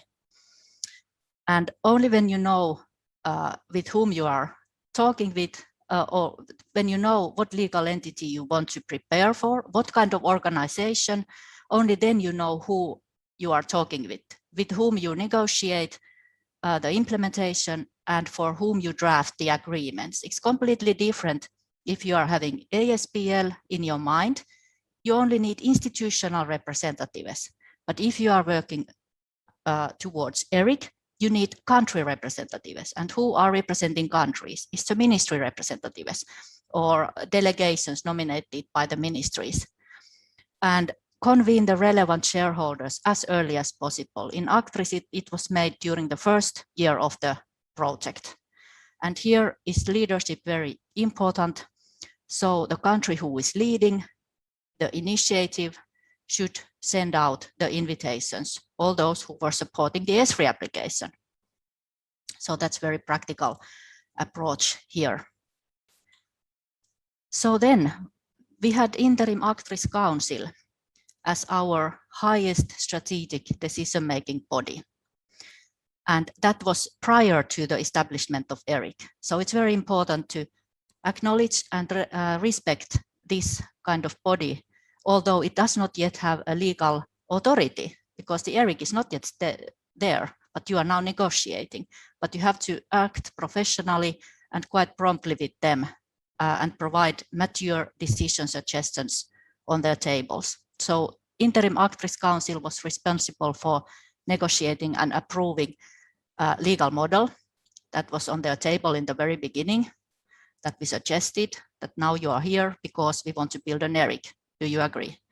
Governance structure, statutes, financial plans, and all strategies and policy documents were on the table of this council. And you need to prepare a plan for this highest decision-making body. And of course, the plan is following your PPP project plan, naturally. So you are thinking of what decisions have to come on the table of this highest decision-making body at which stage, so that you end up, before the end of the project, you end up in some kind of agreement, whether it's an ERIC or whether it's some other legal entity. And you need to make this plan, and you need to provide these plans for this kind of high decision-making body. And this is how the PPP in ACTRIS was practically organized. There was a work package on governance and management. So this kind of interim ACTRIS council with shareholders sitting in it, it cannot be in contact with like 7 or 10 work packages. But there has to be a responsibility vested on one task or work package, that is channeling and feeding decisions and papers from all other work packages that are working in parallel and providing their papers to this process. So one work package is responsible for this really managing of the decision-making process and acting as a secretariat for this interim council, It's interim because there is not yet an ERIC, but it's an embryo predecessor of the General Assembly of the ERIC.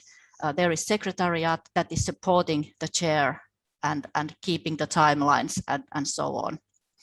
And now I want to emphasize that the work package for decision-making management and this workflow management is different from the project management work package. So please keep those separately. If you put them together, the work package may become overly too big, and then it's also completely different process. The work package, the management of the project is towards the commission.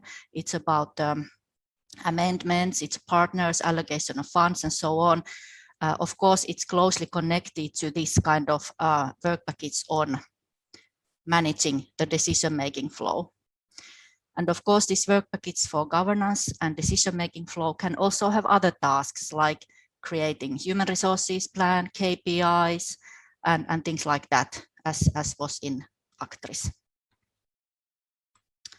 And this was the governance structure during the preparatory phase. You can see on a gray background, it's a regular European Commission funded project structure. You have work packages and their leaders are forming executive boards, and then you have a coordinator, and then you have a PPP General Assembly.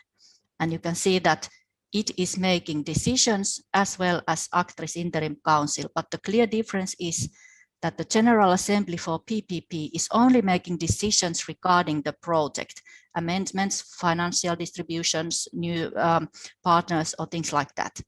But the Interim Council was making decisions regarding the RI, the future, the strategic decisions, and it's in a way outside the project. And that's a funny twist in these preparatory phases, that you have this kind of, in a way, dualism there.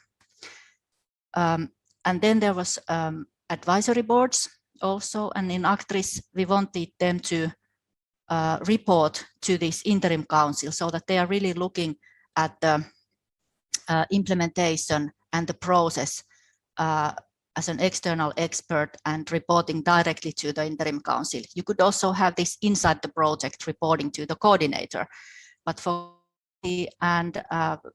external view, it's good to have this kind of science and ethical advisory board in place already in the PPP. And we were in a way emulating the future governance structure already during the PPP.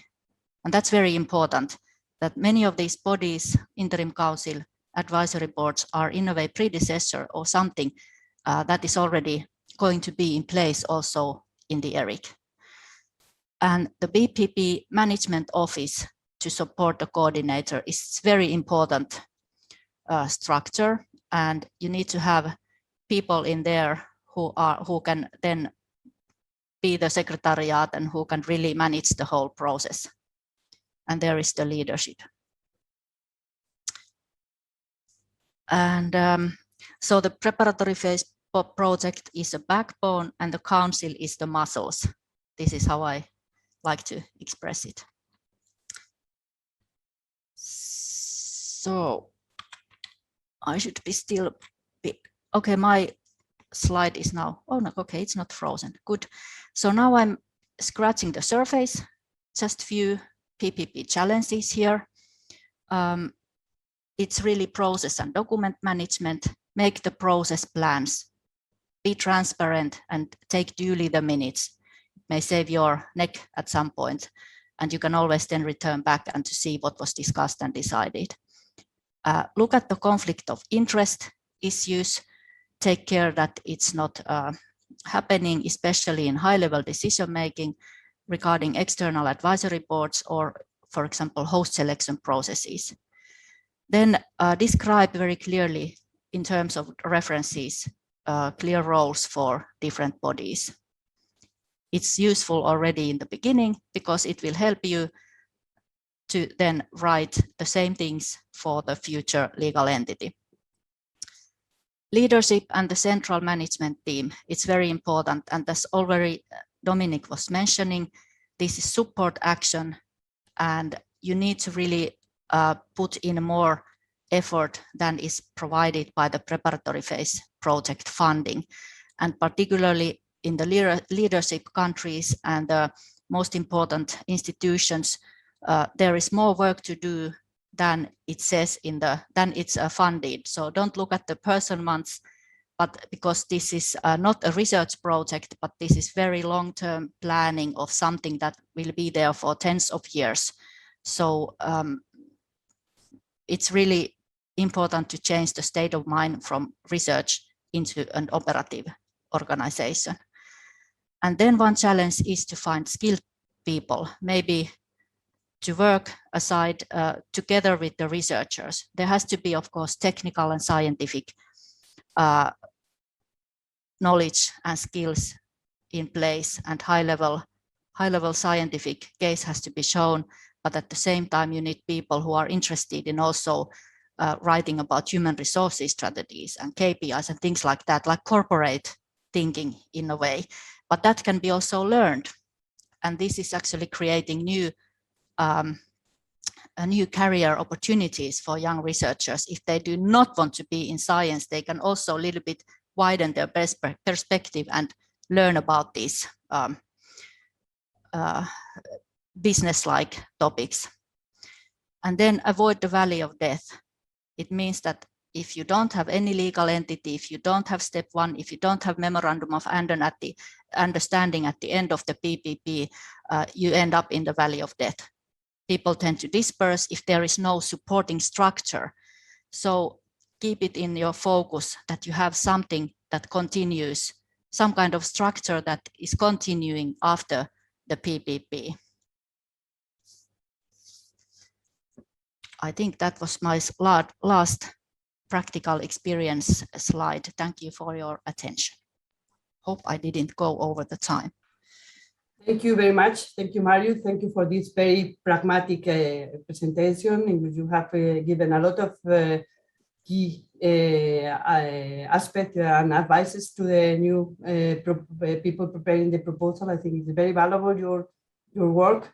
It is really good to know that Actris has followed this straightforward approach, and is one of the projects that has become a landmark without waiting for these 10 years in the roadmap, and this is fruit of this extremely good work during the preparatory phase. Thank you also to Marco and to Angie for your presentations. I think that all of this information is going to be shared with all of you.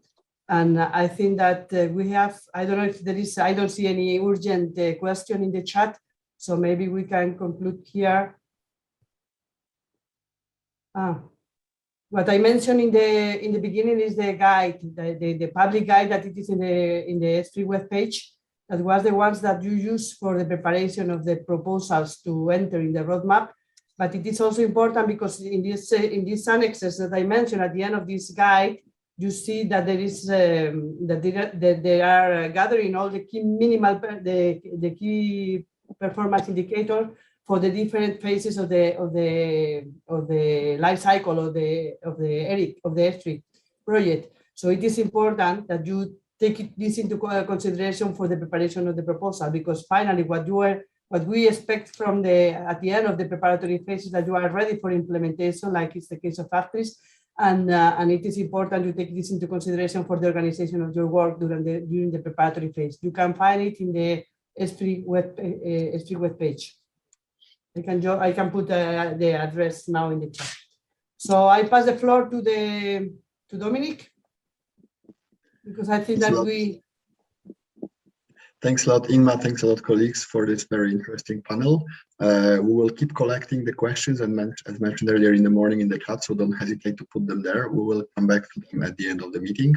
And now, even though we are a couple of minutes late, I will still like to propose a short break to you so that you can grab a coffee, tea, or a late breakfast, and let's meet at 11 and resume. So see you in 10 minutes. Welcome back, everyone. It's almost 11 o'clock. So let's resume after the short break. Now I would like to invite Peter Ventil Constable an ESFRI Executive Board member, to introduce the panel on the socio-economic impact, research infrastructure services, and access to data. At the same time, let me remind you that we will be collecting questions for the final general question and answer session. So please continue using the chat. And for those of you who still did not introduce your full name, and in particular your affiliation to the RIs or to ESFRI or to working group in the list of participants, we would really appreciate if you did that. So Peter, over to you. Okay, thank you, Dominic. We are now entering a panel with three very different topics.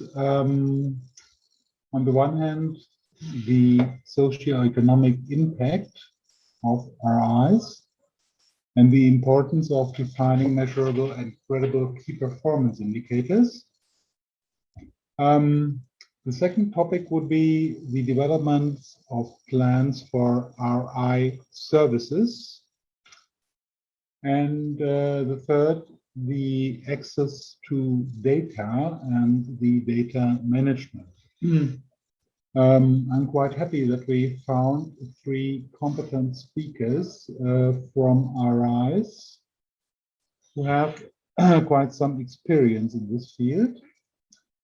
On the first topic, socio-economic impact, Dr. Ornella Di Giacomo,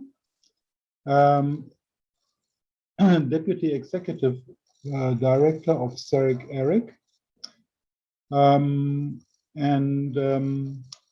CERIC has done quite a lot of work in the measurement of performance of RIs, especially on KPIs and impact assessment. The second topic will be introduced by Werner Kutsch. He is Director General of ICOS ERIC. ICOS is a facility for carbon management and provides data services, maybe even more, to the community, and the community is widespread, and certainly there's a high demand. Werner will perhaps dwell a little on that. And on the data issues, we are happy to have Andrew Smith with us, who's responsible for external relations in Elixir, providing and managing data and services in the biomedical area. I would like not to dwell too long in this introduction and just ask Ornella, please, to start her presentation. Thank you very much. Thank you also for inviting us to share here what we did in the framework of our InfraDev project Accelerate. We started with the key performance indicators very early in the since CERIC was established. In 2016, we already identified a set of key performance indicators that were adopted in 2016 and monitored yearly and reported to our General Assembly or funders. Now, this, with the publication of ESFRI's KPIs in 2019, we decided to adopt ESFRI KPIs, but we still felt the need to complement these indicators with some that are specific of CERIC.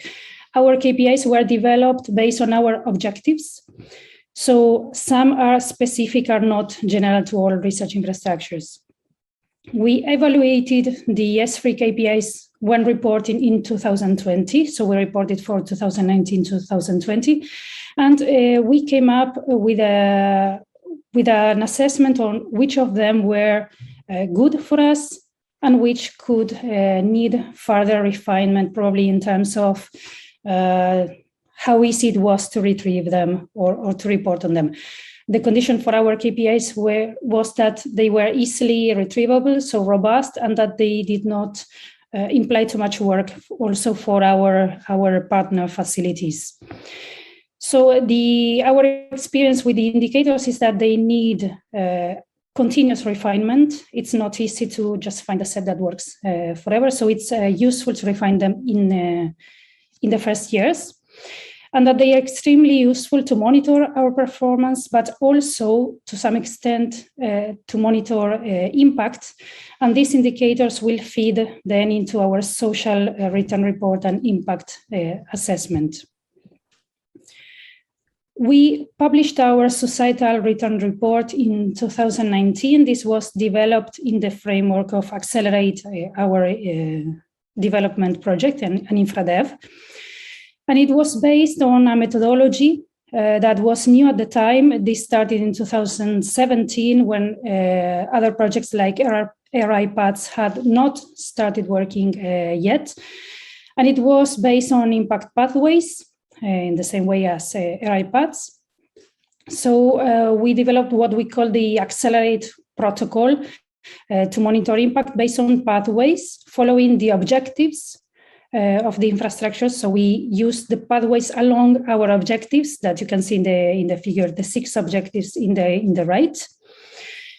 The goals are set by the statutes in our case, and these pathways are complemented with narratives that give context. So it's not only based on indicators fit into this model, but it's also based on narratives that describe the context and allows us to highlight the achievements and to describe the impacts. So these pathways describe how we achieve from the road that we do from the performance to the impact and allow us to maximize this impact. For example, for the pathway science enabler, we say that CERIC is a science enabler. So for these pathways, we have some key performance indicators associated.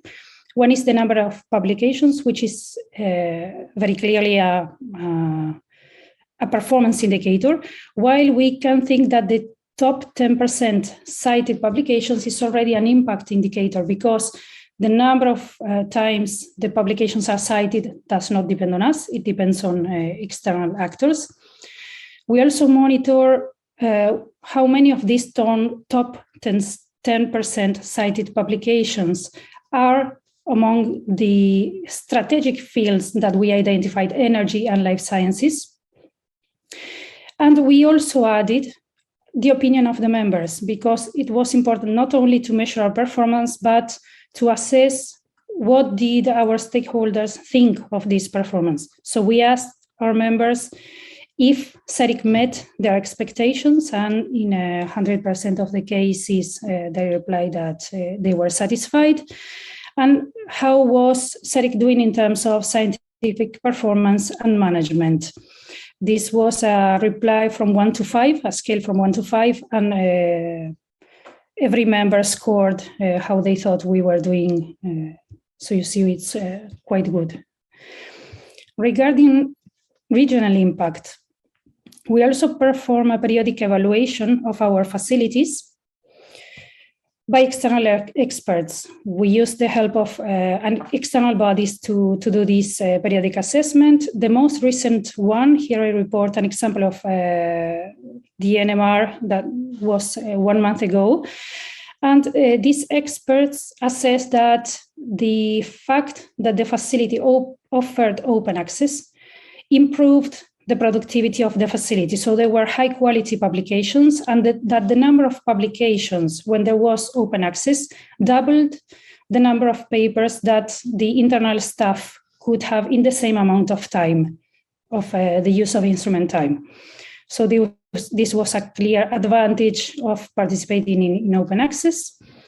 And another advantage, and this is an example for NMR, but we have seen this along many of the facilities, is that they increased the participation in framework program calls, in proposals, either through CERIC, because CERIC is the beneficiary and they are linked parties, or because through the collaboration with open access, they are invited in more partnerships. Also in national evaluations, we have seen evidence of how members acknowledge that the participation into a pan-European ERIC brings an added value to facilities. And we saw this in the report of the evaluation of the Czech Republic for the facility there.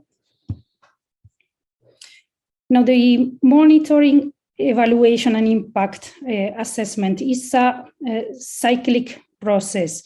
Having these processes in place allow us to have strategic planning to deliver on the objectives, because we monitor if we are following those objectives, and to secure financial sustainability in the end. Because this reporting and monitoring, we develop a work program based on the objectives. We report, we monitor and report how did that go, and all that feeds into an impact assessment that is will be performed in our case by an external institution next year. And all this feeds into a sustainability plan that ensures our funding in the long term.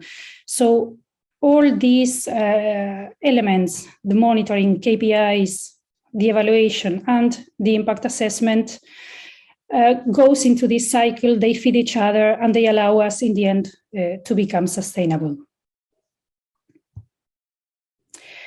We can say that we had many benefits from this experience, that we were allowed to plan strategically and to follow how we are performing in time, if we are on the right track or not, and eventually correct if we are not in the right track. We involved the stakeholders, asking members if they were happy, but also what you see here is a picture on how we did this exercise practically. All the employees, everyone was involved, and we sit there and we discussed all the objectives. We discussed what we had to do, the pathways, and how everyone could contribute to those pathways. So there was also a lot of involvement from everyone in the organization. The fact of having a set of KPIs that we usually monitor allows us also to very fast report to on-demand reporting. For example, if the commission or if our members from time to time ask us to report on some facts, having the KPIs and having them easily retrievable allow us to respond on a very short term to these specific requests. And of course, also all these KPIs feed into our inputs on the evaluations. The effort involved was several person months. In our case, there was also the development of the protocol. Now we invite infrastructures to use the AirIPads toolkit, because actually the work we did was very similar. It was parallel, but we interacted with each other. And now they can save a lot of time. This toolkit exists. It's good, it works. In any case, it requires several person months, because for it to be effective, it's important that all the organization is involved. And that's it from my side. Okay, thank you, Ornella. I see a question: how many PMs, for instance, would be needed? I assume that this question is not, if you could not answer it per chat, could be discussed in the final round. Thank you. And we would now go to the question of the provision of services. And Werner Kutsch already shares the screen. So Werner, please continue. Yes, thank you for inviting me. We are always happy to share our experiences. I'm not only focusing on the services, I'm also focusing on or mentioning impact and data access, because it's so interconnected, and I think the services should be deeply rooted in ideas about the impact and the strategy. Just to remind you to the ESFRI white paper, and I'm only now citing the first line, the expectation to research infrastructure is, in a way, scientific excellence with impact. So we have two main expectations, and this is a one pager we had recently as contribution or the contribution of the research infrastructures to the societal sustainable development goals. And this was asked by the ERIC Forum from all the ERICs, and this is the sheet we have compiled for ICOS. So we are mainly focused to climate action, of course, because we are providing information about greenhouse gases, and we are doing this with societal impact and scientific excellence. And I'm briefly going through these 2 points. The scientific excellence is at the moment very easy to describe for ICOS, because the most recent Nobel Prize for Physics was given to 3 researchers who worked on climate change and on the climate system. And these are 2 pages of the scientific background document for this Nobel Prize. And on page 4, you can see the famous Keeling curve, the curve of CO2 in the atmosphere since the 1950s. And that's exactly what we are also measuring. The prize was going to the pioneer work on climate modeling. And this has developed further as the observation have developed further. So congratulations to the physics Nobel laureates this year. And I want to cite 2 quotes. One of the successor of Klaus Hasselmann in the Max Planck Institute for Meteorology in Hamburg, who said the model calculations, he was explaining what's so important about this Nobel Prize. The model calculations provide patterns. When we find these patterns in observations, we have recognized the human fingerprint, and that's what ICOS is about, to provide these observations together with many other infrastructures, but also, for example, with satellites. And when it comes to the societal impact, perhaps this quote by the Nobel Prize winner Klaus Hasselmann is important. I would rather have no global warming and no Nobel Prize. So what we have tried to define in ICOS is how is our impact and how is our development into the excellent science and through the excellent science into the societies. And the first approach that we had some years ago was this kind of pyramid, where you can see the ICOS stations and the ICOS data processing and the respective services to the data in the basic part. Then we have a layer of scientists who are using the ICOS data together with other data for scientific analysis and models. The next sphere or the next level is the assessment level. So IPCC is very important there, but also the Global Carbon Project, WMO, several other initiatives who take these data and assess them and digest them then finally for the United Nations Framework Convention on Climate Change. And there is the Global Climate Observing System that is in a way feeding back towards the observations. I was never totally happy with this because it's a one direction way. And so we developed another approach that we have used for a Green Deal project, which is called PAUL in acronym, or ICOS Cities. It's the pilot application in urban landscapes. And here we are in a way starting from societal demands that are translated by science, by scientific models mainly, into observational demands. And the data coming out of this, again, digested by science, by models, are providing services to the respective cities. The project is about greenhouse gas observations in cities and how we can develop these kind of services out of our observations.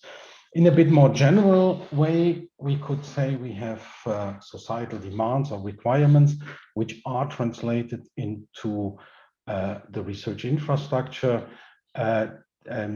demands, and then this is again translated back or developed back into societal services. So I personally like this more dynamic and cyclic approach more than a linear approach, because the research infrastructures really have to listen on what are the demands by the societies in relation to the observations.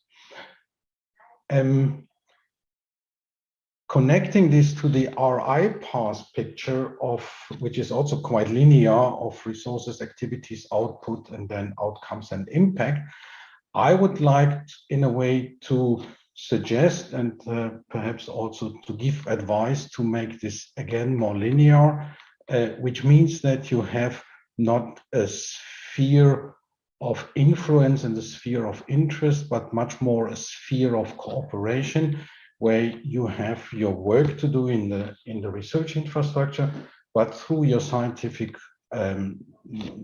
community, you can, and through projects, you can be part of something bigger that has a much higher impact on societies. Perhaps in ICOS or in general in environmental and research infrastructures, this is easier than in other infrastructures because we are so closely connected to environmental problems.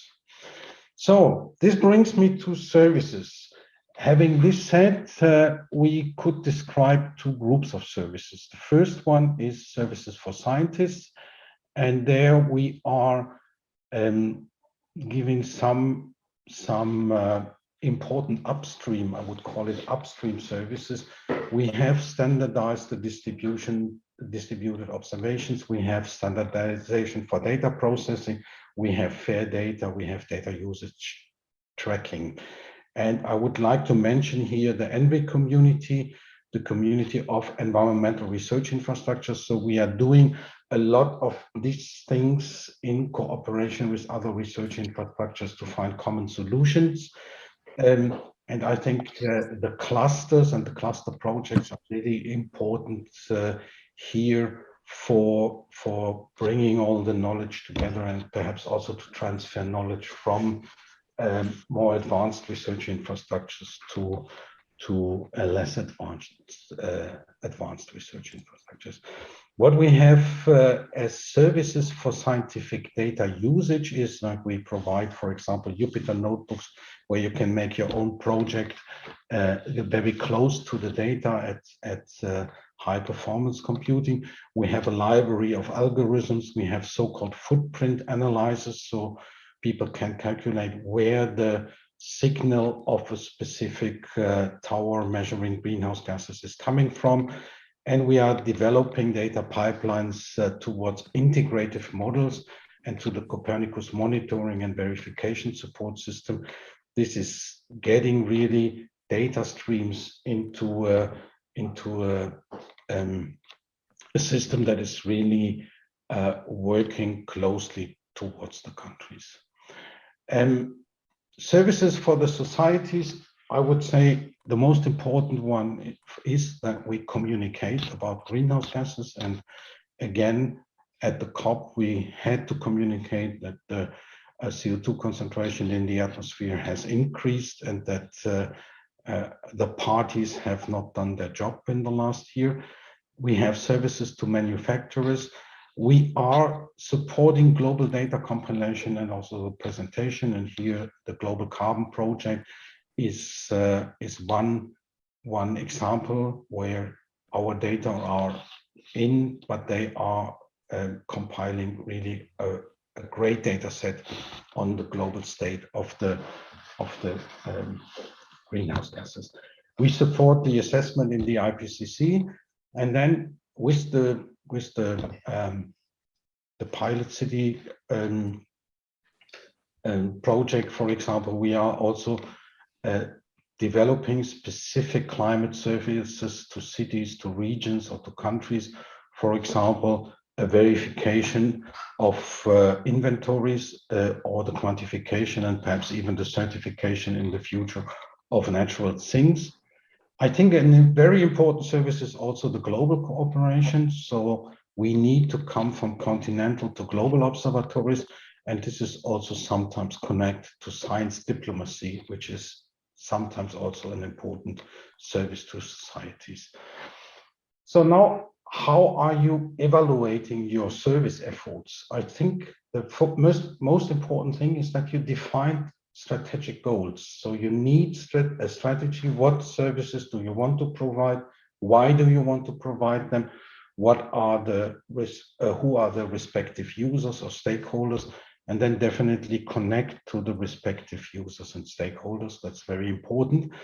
Then you have to connect your strategic goals to your activities, which means find deliverables and outcome for the annual or 5-year reporting. In other words, find KPIs, and you should close the circle by describing and evaluating your impact. And this means define the second set of indicators, which we call in our language the key IIs, the key impact indicators, and then connect this to a circle. So we have these 5 strategic areas in ICOS, and we have connected them to our activities. Then we have a sum of deliverables, where we put mainly the measurement of our key performance indicators. And then we measure the impact through the output. And then we have the second set of key impact indicators. And this circle is now slowly running. We had after about 15 years of existing a first big evaluation, 5-year evaluation after becoming operational, and an ERIC. We had 36 KPIs in 5 main fields, a bit more even than the ESFRI strategic group was suggesting or has been suggested. But we were looking really back on the implementation and had a set of indicators that we will not repeat in the next evaluation, because it was focusing on this specific situation of becoming operational. And in addition, we had already in 2018 a second report, the ICOS Impact Assessment Report, where we were focusing more on the KIIs. You can download this from our website, and I'm happy to answer more questions about this. Thank you very much for your attention. Okay, thank you very much. Are there any direct questions? I don't see any currently in the chat. So I think we will go back to that in the general discussion and question and answer session afterwards. I would now like to get to the third presentation on the data and would like to ask Andrew to start his presentation. He has already shared the screen. Andrew, please. Yeah, thank you, Peter. Good morning, everyone, and thanks also to the organisers for the invitation to speak to you. So what I would like to do is just give you some personal reflections on the experience of Elixir, a life science research infrastructure that is focused on data, of some of the things that we thought about as we progressed through the preparatory phase to where we are now as a mature ESFRI landmark. So we had 3 EU projects that are important to flag, but Elixir has been involved in many more as well, including working very closely with other life science research infrastructures on projects like EOSC, for example. But if we look at some of the types of projects that Dominic was describing to you earlier, the preparatory phase, and then the infra-dev type projects where you would get funding to help implement and move towards implementation. So Elixir's preparatory phase project ran from 2007 to 2011. We didn't at that point, so this was still the end of FP7, we didn't have a project-specific data management plan in place at that point. We were using the project to develop thoughts on legal models, governance structures, but at the same time, we were also thinking through what our scientific strategy would be. So data was inherently connected to all of those thoughts that were taking place at the scientific level. Then in Horizon 2020, we had a project called Accelerate. That was an InfraDev 3 project. And at this point, we were in our implementation phase. And this was really a project that allowed us to try and build the infrastructure that partners now use. So we built a data platform, a tools platform, a compute platform, and it allowed us to connect all of our national partners together. So data was a key theme throughout that project as well. And then now we're running a project called Elixir Converge. That's another InfraDev 3 project. And here it's actually focused on data management. So it's currently running, and we've developed a toolkit that allows other research communities to get help through our toolkit for research data management purposes. And also to, it's allowed us to build capacity in Elixir nodes. So these are the national installations in providing local data management support as well. So I think the message here is that data itself is a consideration that is likely to be important throughout all of the projects that you have, starting with your preparatory phase and then going through into your implementation phase as well. So it will always remain important. It's just that how you respond and the actions you take may change over time, depending on what the priorities are. It's also important to have a look at what the project-specific data management requirements are. And I'll come back later to talk about some of the infrastructure requirements. But if we start by looking at the fact that you will have a preparatory phase grant, probably an InfraDev grant as well. So there are EC level requirements that you will need to follow as well, which you need to think about immediately from that perspective. So there's Horizon Europe program guide, which sets out the project specific requirements, and the context to this is the European level open science policies that exist. So in the past, it started with publications, access to publications being important, and then it moved to publications and data, which is really where we are now. And here, there'll be a requirement for you to have a data management plan. We've seen this progress through Horizon 2020 to Horizon Europe now, and there'll likely be very few occasions where a project won't have a data management plan in place. That's something that you'll need to think of. And also it will be part of the review criteria as well. So it's something that needs to be considered, and time needs to be invested into planning this carefully. But what's also a good development and something for you to think of as well, as I mentioned that open science really started around publications and then was publications and data. Well, now increasingly the role of other assets from projects is important as well. Things like software, the tools and algorithms that are developed through projects are also being recognized as important. And that's something that will need to be considered as well. So although you hear data mentioned in this talk quite a lot, actually other assets like software, algorithms, tools are really just as important as well, and also require thinking through at the same time you're thinking about how to manage the data. And in that Horizon Europe program guide, there's also sometimes suggestions and references about what resources you could use as well. So for example, the program guide mentions the Elixir Research Data Management Toolkit, or the databases where the research community can deposit their data so that it can be made available in future through Elixir for others to reuse as well. So you may find some domain specific recommendations in that Horizon Europe program guide about what types of resources that you can use. Then if we move from the project-specific data management considerations to thinking through the infrastructure as a whole, because all of the ESFRI projects, they have a combination of EC funding and activities that are funded nationally and at the European level through their member states. And here you also need to think carefully about the data needs there as well. So it's not just about the EC data management plans that you need to have in place. So in the case of Elixir, I'll illustrate some of the examples that we needed to think about, because really they were the driving force behind why we created Elixir, the structure that we used, the areas where we invested our member states budget, and the collaborations that we have with other communities and research groups as well. So these are some of the infrastructure specific issues to think about. So in the life sciences, there are many challenges.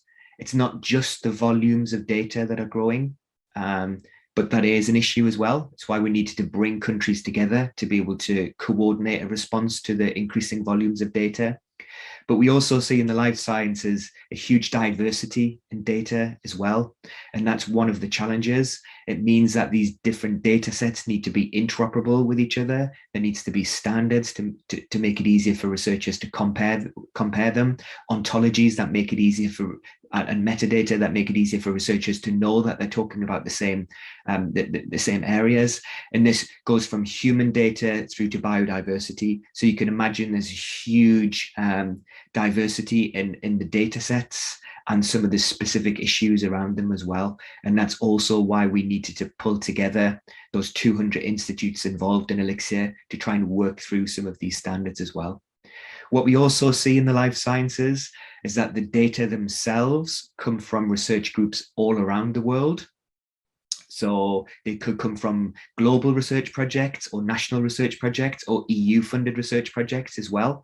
So the data are being generated from all over. Sometimes they're coming from facilities in the labs. So you've got thousands of sites where you could have genomics or proteomics or metabolomics data that are being generated. And so that's also one of the challenges. It's not just coming from a single site. The data themselves are coming from all over the world. And at the same time, the users of those data are spread globally as well. There are no restrictions on use. So you have researchers from all over the world accessing the data through those databases that we run as well. So we needed an infrastructure that was built around the fact that it's not one single site or one single country that are accessing these. It's actually global. And then another particular issue that we have in the life sciences is obviously the need for privacy, security, following ethical and legal reasons, as legal rules as well. So sensitive data is an important topic, and we have specific databases and solutions that respond to this as well. And why this is also important is thinking through the interlinkages between the research data that tends to come from EU funded research projects, but also increasingly data that come from clinical settings, hospitals, electronic health records, because you're going to get more and more discoveries made at the interface between the human research data and clinical settings as well. And so we also need to build an ecosystem that allows researchers to get the most value from those future connections as well. So there are some of the issues that we face in the life sciences, and that gives you the context to why Elixir was created, why we needed to coordinate, and why we have to invest in certain technologies and activities around sensitive human data as well. If we continue to think through the infrastructure aspects that relate to data, this is just a very simple summary here, but there are two different types of ESFRI research infrastructures. You have some of them that are actually data infrastructures in themselves. That's the main purpose of them being created, like, for example, Elixir. So that's the whole reason for Elixir being, because there needed to be coordination at the European level, because there are thousands of experiments, projects, and labs all across the globe, and we needed to build a coordinated ecosystem to allow it to make it easier for researchers to be able to access those. So that's the purpose of Elixir. It's trying to coordinate and sustain those data-related services that already exist. And then for us, that means that collaboration and links with the projects and other ESFRI research infrastructures that generate those data is critical. So we invest a lot of time in trying to understand their needs and try to provide support to those, including through on EU projects, because they generate the data, and Elixir is there to try and help store, coordinate, manage, and make it available to others to use. So you've got some ESFRIs that are really about the data infrastructure themselves. And then you also have some ESFRI research infrastructures where they're really about providing access to services and facilities. And at the same time, they generate data. And so there are different considerations to have here as well. So for example, will you have a single data management policy for the whole of the infrastructure? Or is that even possible? Are there so many different types of services that you offer that it's impossible to have one single overarching data management strategy? And is the access policy set at the level of the individual resource as well? So there are lots of different considerations that you'll have. And I would say that most of the research infrastructures on the ESFRI roadmap are about providing access to expertise, certain technologies and facilities.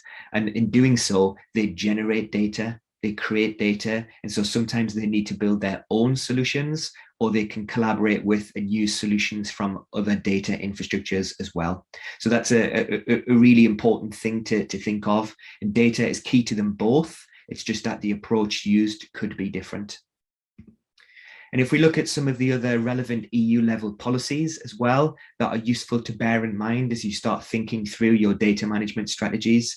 So I've mentioned earlier how we've got some of the EU open science policies that sit behind the rules that relate to data management plans on Horizon Europe projects as well. So the overarching open science policy is important here.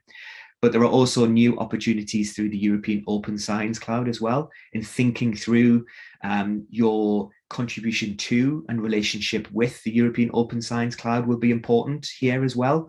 Some ESFRI research infrastructures are providing services, so they're a key part of the European Open Science Cloud, and other ESFRIs will be using services from EOSC as well. And actually some ESFRIs will be doing both of that depending on what the activity and service is. So it's important to think through your relationship with and contributions to the European Open Science Cloud and what you can use rather than building your own.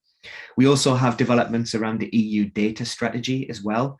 So we've mentioned open science, which is really about research. Well, actually, increasingly, there's more focus on data generally, including from public authorities and other organizations, citizens' data as well, that will trigger a revision of potential revision of GDPR, which is going to be important for many research infrastructures to follow and think through how they respond to that. And we also see through this EU data strategy more focus on trying to connect research data that typically the ESFRI research infrastructures work with other data spaces like the European Health Data Space, so connecting human research data with electronic health records. And these data spaces will be developed in areas blue from marine through to environment and food as well. So there's lots of opportunities to think through the relationship between research data that you may be involved in or generating and other data sets that are managed by different organizations as well.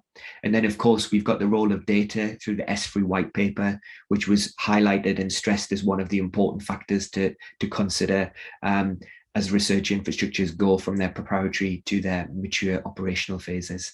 So there's lots of high-level policies for you to think through. And I would just finish by summarizing my final suggestions and some useful resources.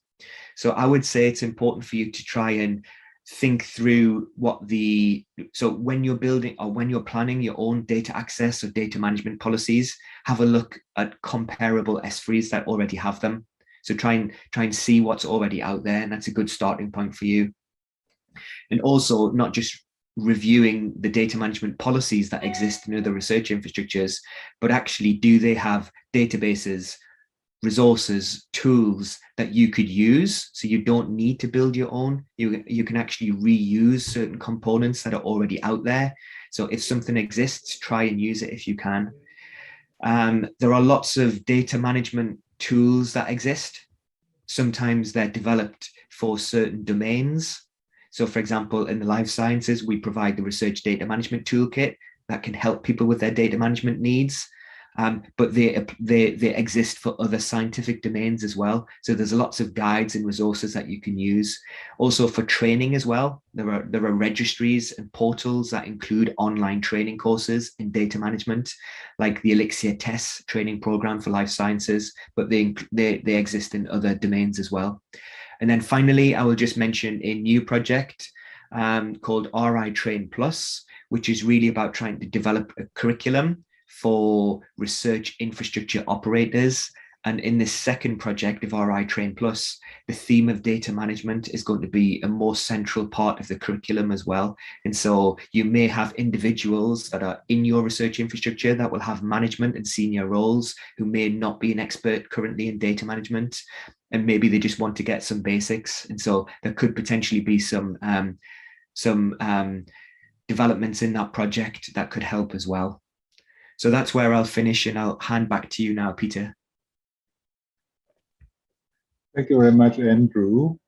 And again, thanks also to Werner and Onera.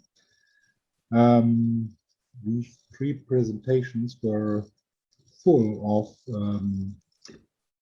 general considerations, practical examples, practical hints for the new infrastructures. And I'm really missing the opportunity to discuss this in the panel and to discuss this with the participants further here. But I'm quite sure that we would take up these topics in the final questions and answers session at the end of this meeting. Thank you again for your presentations, and I'm giving back the word to Dominic. Thank you very much, Peter. Thank you very much, colleague, for another set of great experiences and information that you shared with all of us. We will now move to the final panel on legal issues, and I will pass the floor to Gelsomina for that. Okay, thank you, Dominic. I hope you can hear me. Good morning. You can hear me? We can hear and see you very well, Gelsomina. Okay. Perfect. So good morning, everyone, and welcome to this final panel. I also want to use some few seconds to congratulate with all the new ESFRI projects, and so come back to this panel. In this session, we will touch the legal issues, which are a very important aspects for the EoEs. I mean, to make the proper choice for the legal structures and all the legal agreements, it should be thought as a real essential elements to lay the foundation in a solid way for your EoE. So I strongly encourage all the new research infrastructures, the new projects, to think about very deeply. It's important to decide what is the best option for the legal entity, but this is not enough. It's also important to consider other aspects like the intellectual property rights, how to handle the staff, the different procurements, and also all the consequences that you can have for legal commitments and contracts that you have with multiple partners. So we are lucky in this session because we have 4 speakers with an outstanding experience in research infrastructures with a specific focus on legal issues, and they will touch different aspects in their presentation. We will start with Agnès Ruben. Agnès Ruben is Head of Sector Research and Technology Infrastructures Policy in the unit EoE Actors and Research Careers at the Commission in the GE Research Innovation, Directorate for ERA and Innovation. She took over this year the follow-up of the ERIC legal framework, so she will be the person to follow the ERICs. And she has been following since many years the development of research infrastructures in the field of environment and earth science. So she has also very long experience in research infrastructures and how they were set up. So Agnès today will talk in particular about the options for legal structures. And Agnès, the floor is yours. Thank you. Thank you, Gelsomina. Still good morning to everybody. I'm just trying to share my screen. Let me know if you can hear me well. We can hear you very well, and we can also see your slide. You can see my slide. Yeah. Okay, thanks a lot. Is that large enough? Yeah. Yes. Okay. So thank you. Good morning to everybody. So I I will highlight some options for a legal framework for research infrastructures. I don't pretend to be exhaustive. I thought it was a good idea to start with the legal framework that we can see in the current ESFRI landmarks and projects. And here you have an overview of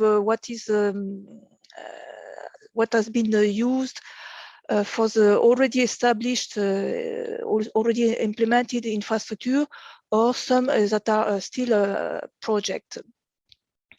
And you can, we have the European Research Infrastructure Consortium, the ERIC, which is a very good, apparently very attractive legal framework. We have currently 24 infrastructure in the ESFRI roadmaps that are either already an ERIC or have already launched, submitted their step 2 application.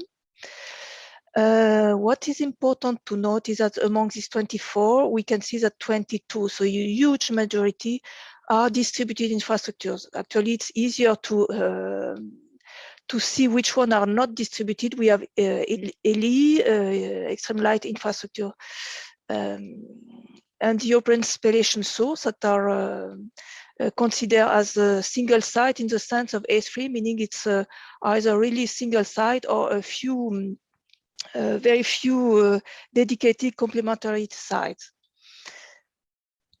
After the European Research Infrastructure Consortium, we have the classical intergovernmental organization.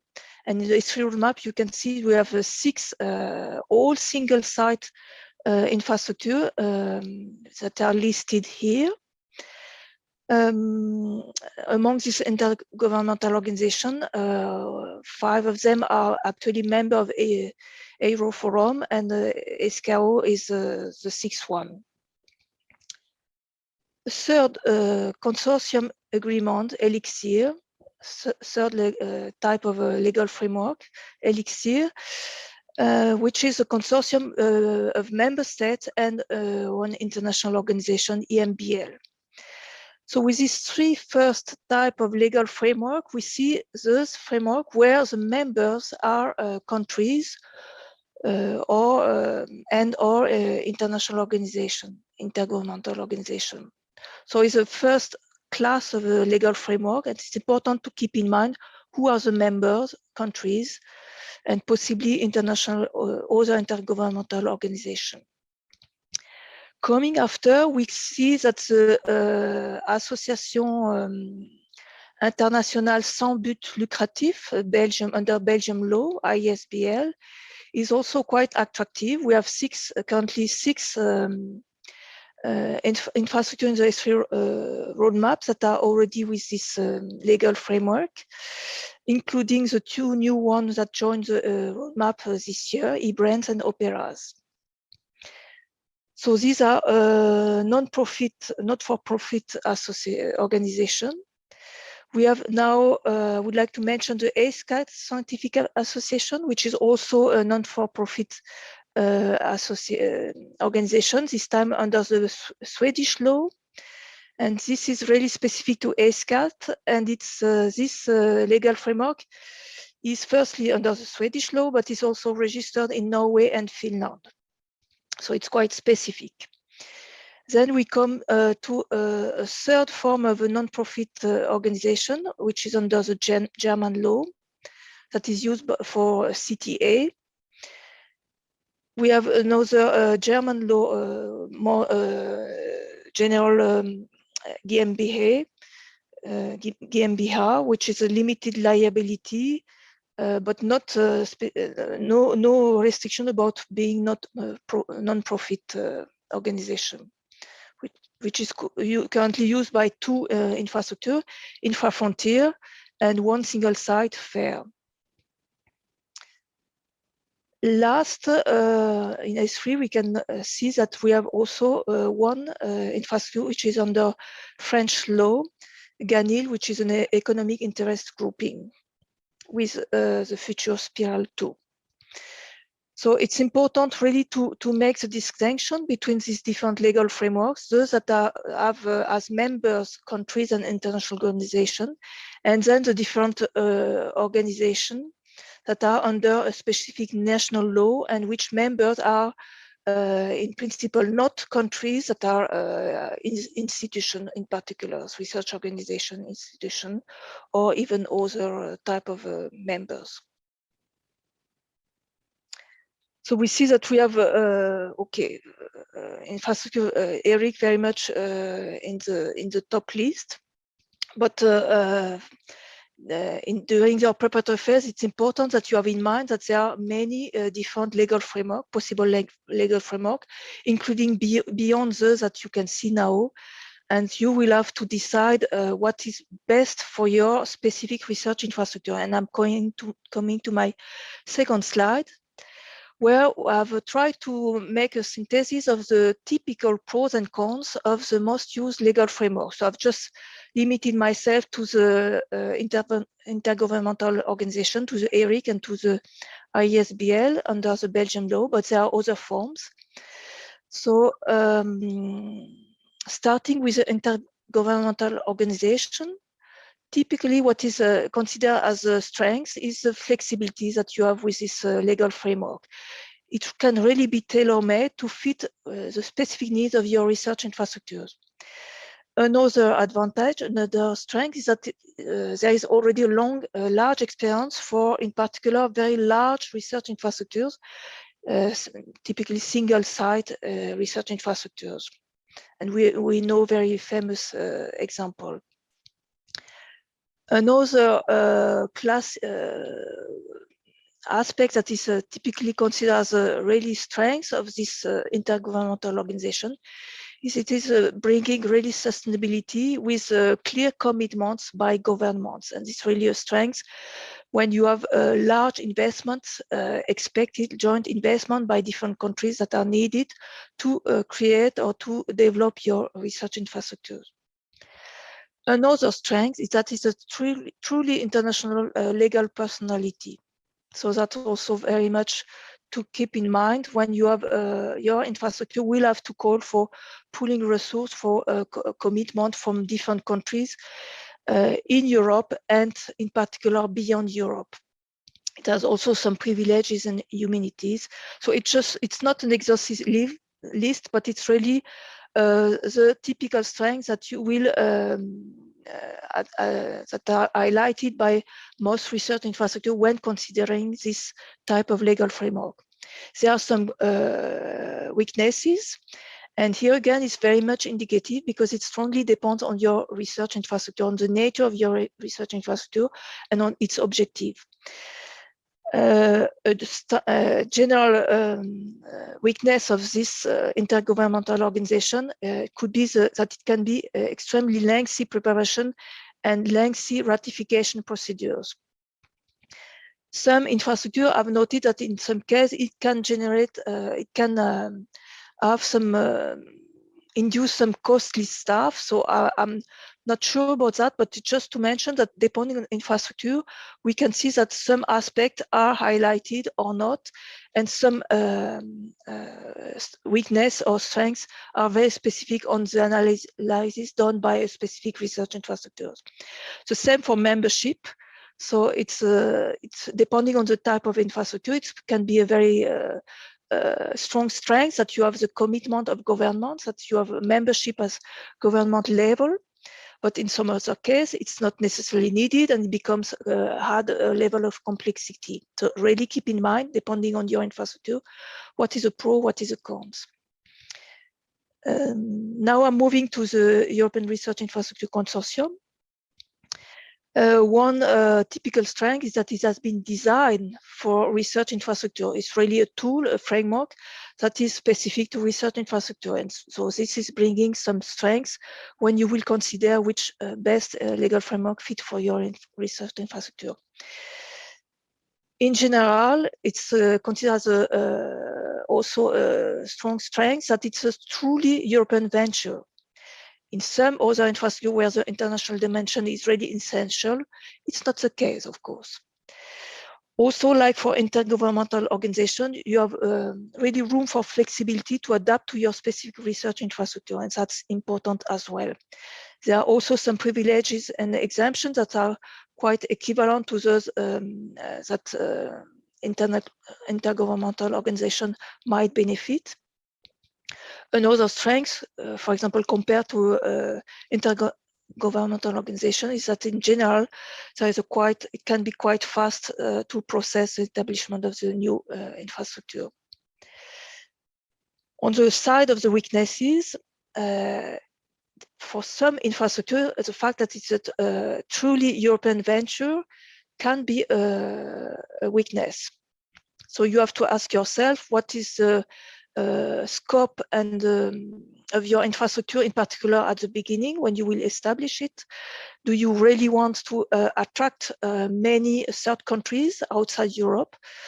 That should be taken into consideration. We see that we have now a certain number of ERICs and also a certain number of ERICs in the pipe.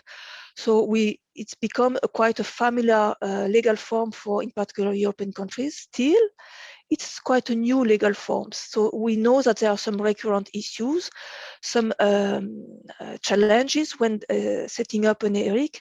And I would like to refer to the report of the EGERIC expert group that was tasked to assess the implementation of the ERIC regulation, and the report was published in the end of October.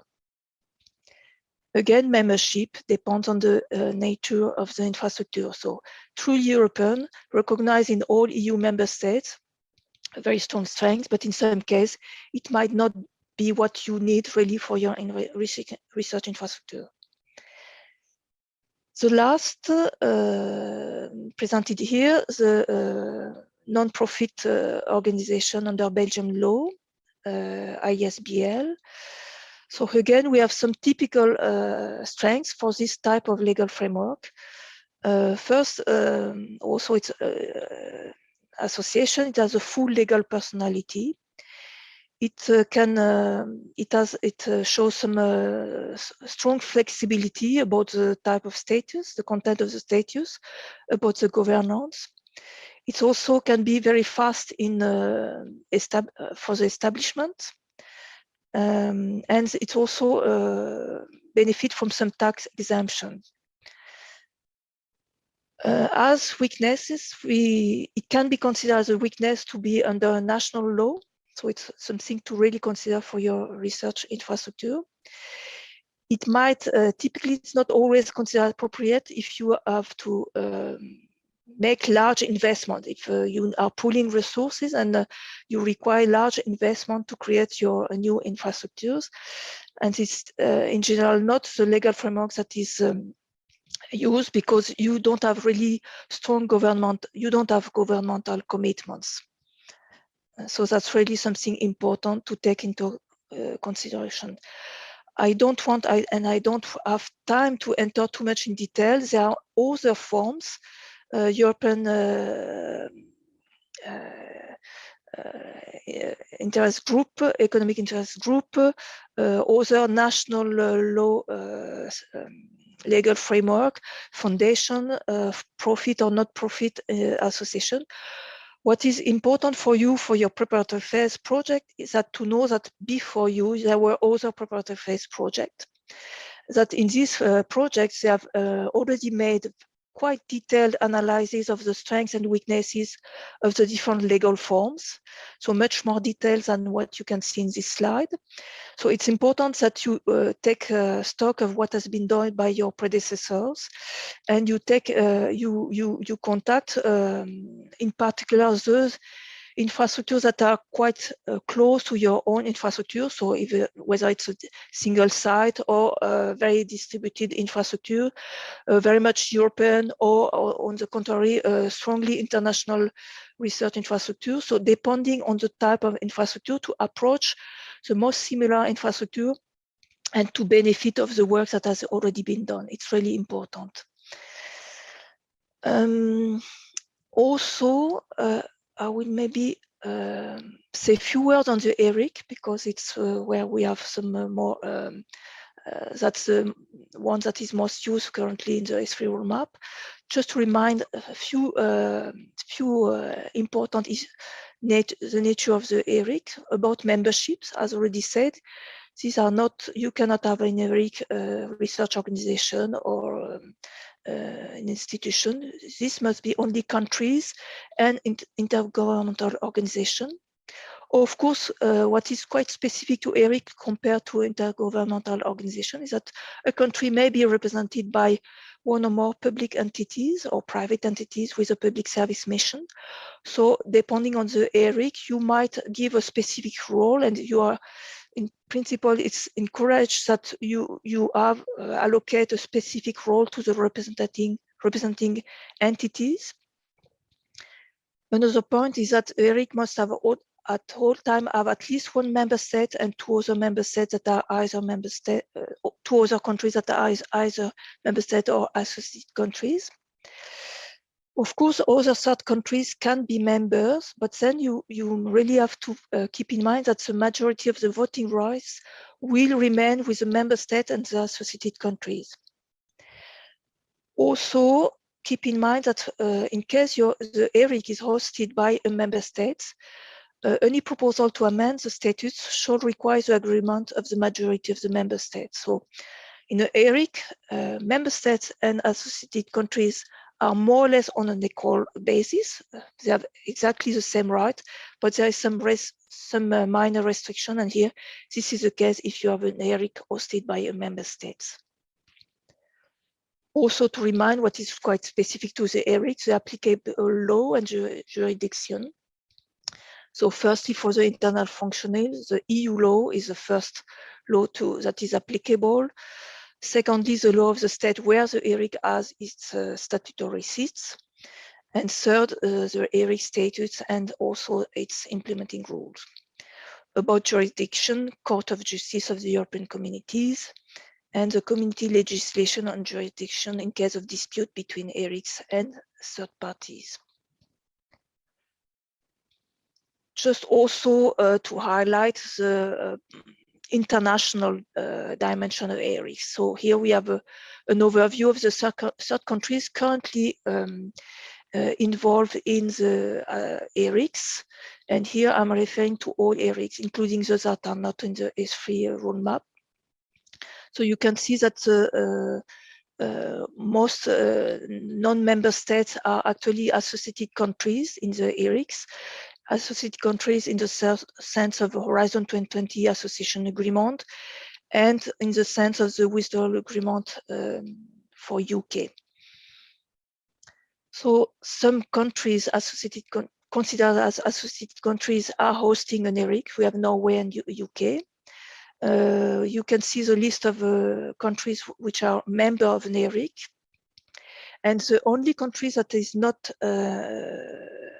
which is a third countries other than an associated countries, it's South Africa, and which is an observer in one ERIC. So it gives you an overall picture, and we can see that currently the ERICs remain quite a European venture, and its international dimension is still to be exploited and analyzed. And with this, I just want to mention that we are working on the implementation of the ERIC regulation. I've just mentioned already the expert group, the ERIC report, but we are still working on the implementation of the regulation. We will have to provide a report to the council on this, taking into account the work of the expert group chaired by Carlo Rizzuto, also the exchange of view with the ERIC committee, and some ongoing broader discussion on research infrastructures that took place recently are going on. And with this, I would like to stop my presentation. I hope I was in the time frame. Thank you. Okay, thank you, Agnes. You are a bit longer, but I think that was important for the audience to listen your presentation. So thanks a lot. And now we move soon to the second speaker, which is Andrea Open. She's the head of the European relations in Share ERIC. She's a lawyer with the focus on the European law, and she has also a very long experience before, also in the field of research infrastructures in general and ESFRI, while she was working for the German Ministry of Research and also assisting the ESFRI chair at that time. So, Andrea, she will talk about managing ethical issues. And Andrea, the floor is yours. Thank you, Jasmina.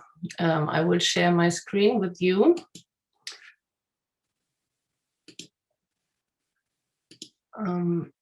Just a moment. So yeah, thank you for the invitation, and also congratulations from my side to the new projects. I would like to continue now with the topic managing of ethical issues in research infrastructures.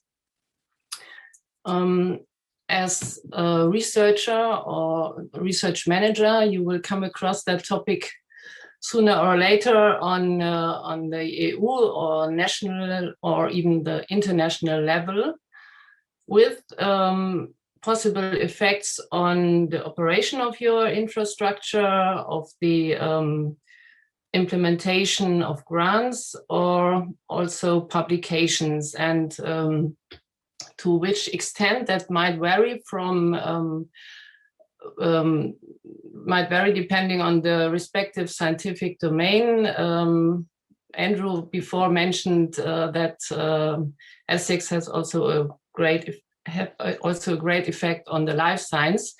But today I want to highlight a little bit the effects in the field of social science. And I can talk about the project SHARE. So SHARE is a social science project from the ESFRI roadmap 2006. It was set up as the first ERIC ever in 2011. So we could this year celebrate already our 10th birthday. It's a panel survey in 28 countries, including also Israel. Our respondents are repeatedly, this is a panel study, repeatedly asked every 2 years about personal information in the fields of health, aging, and retirement.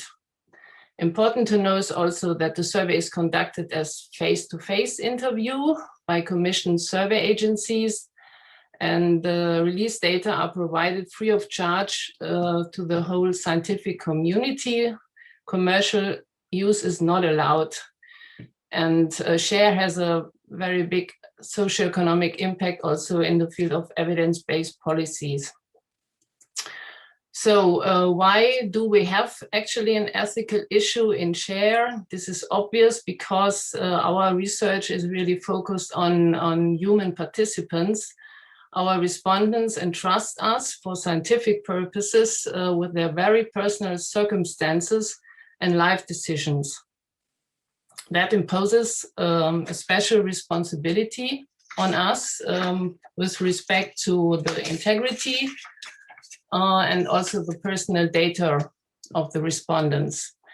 And this responsibility we try to actually live every day and take it not only as a theoretical duty. In concrete, we consider protecting health and identities and personal data of our respondents as our main duty and backbone of the whole project. I mentioned in the beginning that ethical issues could have effects on different layers. One is the national dimension. So every 2 years, depending on the SHARE survey wave, we have a continuous review. In our case, it's by the Ethics Council of the Max Planck Society with this is now our home institution, Share ERIC. In addition, in some countries, for example, in Sweden and Switzerland, it is also necessary to have an additional ethical approval for social science surveys that is required by law. But ethic is a really ongoing topic in SHARE, because every new survey wave has a different focus, and I can mention wave 6 of the SHARE survey wave. There we collected for the first time also biomarkers. We collected dried blood spots of our respondents, and this required, in addition, ethical approval in every involved country. And it also involved for the first time new ethic committees due to the medical dimension. And this was a huge effort for us to explain these ethic committees our research approach. A current example is the pandemic, which required a suspension of our face-to-face interviews, and we had to switch to telephone interviews in order to protect our respondents, which actually are from the most vulnerable population group. So in addition, there might be also international dimension of ethics. In our case, we have to follow the Respect Code of Practice for Socio-Economic Research and the Declaration of Helsinki. And we do not only apply these principles, but we also oblige our users to comply with these principles. And then for sure, there's also an ethical dimension on the European level. The legal background is laid down in Article 19 of the Horizon Europe regulation, saying that actions carried out under the program shall comply with ethic principles. The European Commission has implemented a kind of 3-layer system, meaning that you first have a ethics self-assessment during the application phase. Then before the finalization of the grant agreement, there is an ethic review. And finally, there is also an ongoing assessment during the project for certain projects. So I mentioned ethic can have consequences in the field of human research, but it may also affect other scientific domains, as you can here see in this list. This might, for example, also affect the physical science with dual use issues, or a lot of other issues. And as we have experienced now, more and more journals ask us for evidence and proof that data has been collected in compliance with ethical principles. To sum up our lessons learned, while managing the infrastructure, the relevance of ethics should be a matter of course for researchers and research managers. It has effects in all scientific domains, possibly with varying degrees of intensity and consciousness, and so work pays off and is required in different situations and on international, European and national level. And ethics is an ongoing issue. New research topics require new ethical considerations. And finally, while managing the EU proposals and grants, ethics should be considered right from the beginning and not only on the last day before submitting the proposal. And necessary new applications may be very time consuming with respect to preparation and waiting also for approval. allowing sufficient time for the ethics part also during the implementation is essential. Thank you very much. Thank you, Andrea. Very good on time. And now we move to the third speaker, which is Federico Ferrini. Federico is a professor of astrophysics at University of Pisa, and he has been director of the European Gravitational Observatory till 2017, where is located the Virgo interferometer. And he has now, since 2018, the director of the Cherenkov Telescope Array Observatory. And Federico will talk about managing partnership and procurements. Federico, the floor is yours. Thank you very much, Gelsamina. I try to share my screen. Can you see my slide? I can see your slide and I can hear you perfectly. Thank you very much. Thanks a lot for the invitation. This gives to me the possibility to introduce you to the Cherenkov Telescope Array Observatory and underline a couple of items that in this workshop make sense to share with colleagues. The Cherenkov Telescope Array Observatory is the next generation of ground-based facility for gamma-ray astronomy. Gamma-ray astronomy is looking to the highest energies that comes as light from celestial sources. The objective is to analyze these signals because they are coming from many different sources. And up to now, there are no structure so large, but only telescope, few telescopes that are operating as experiment and not as a real observatory open to all scientific interest all over the world. The concept has developed the system of 118 telescopes on two sites on the north and south hemisphere to have the opportunity to study the full sky. But the initial configuration that is now planned to be constructed in the next few years, for the moment is considered a smaller number of telescopes. The reason is clearly due to financial aspect. The country, the member, are ready to invest after that we have revised in the last few years the cost of the observatory up to a certain amount. So we will start with almost a little bit more than half of the telescope that will be hopefully in the full scope configuration. So here to rendering of what will be the situation on the two sites in a few years from now. It's a multi-site research infrastructure because the headquarters, when the ERIC will be in place, because we are moving toward become an ERIC, I hope soon, the headquarters will be in Bologna. Already the building is there, while the building where the Science Data Management Center is going to be placed in Zeuthen, near to Berlin, is under construction now.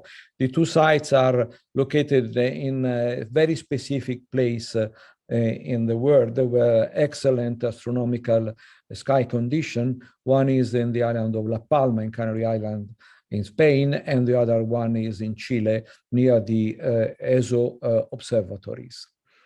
The organization, as was said by Mrs. Robin before, is still a non-profit company under German law, GmbH, with the headquarters in Heidelberg. It was founded in 2014. The first studies of the international collaboration that has conceived the observatory started in 2008. And so after a few years, the institute interested in the construction of the observatory decided to create this non-profit company to prepare the design. So essentially to prepare for the construction, but not construct the CTO facility. That is a task that was already decided in 2014 to be realized by the ERIC. In the while, anyway, in the last few years, we concluded some hosting agreement with Italy for the headquarters, with Germany for the Science Data Management Center, with Spain for the northern side, and with the ESO in Chile for the southern side. All these agreements that are formally signed by the non-profit company will be obviously passed to the CTO Eric in the future, and this will oh, sorry, I changed, and this will be probably ratified by the Eric.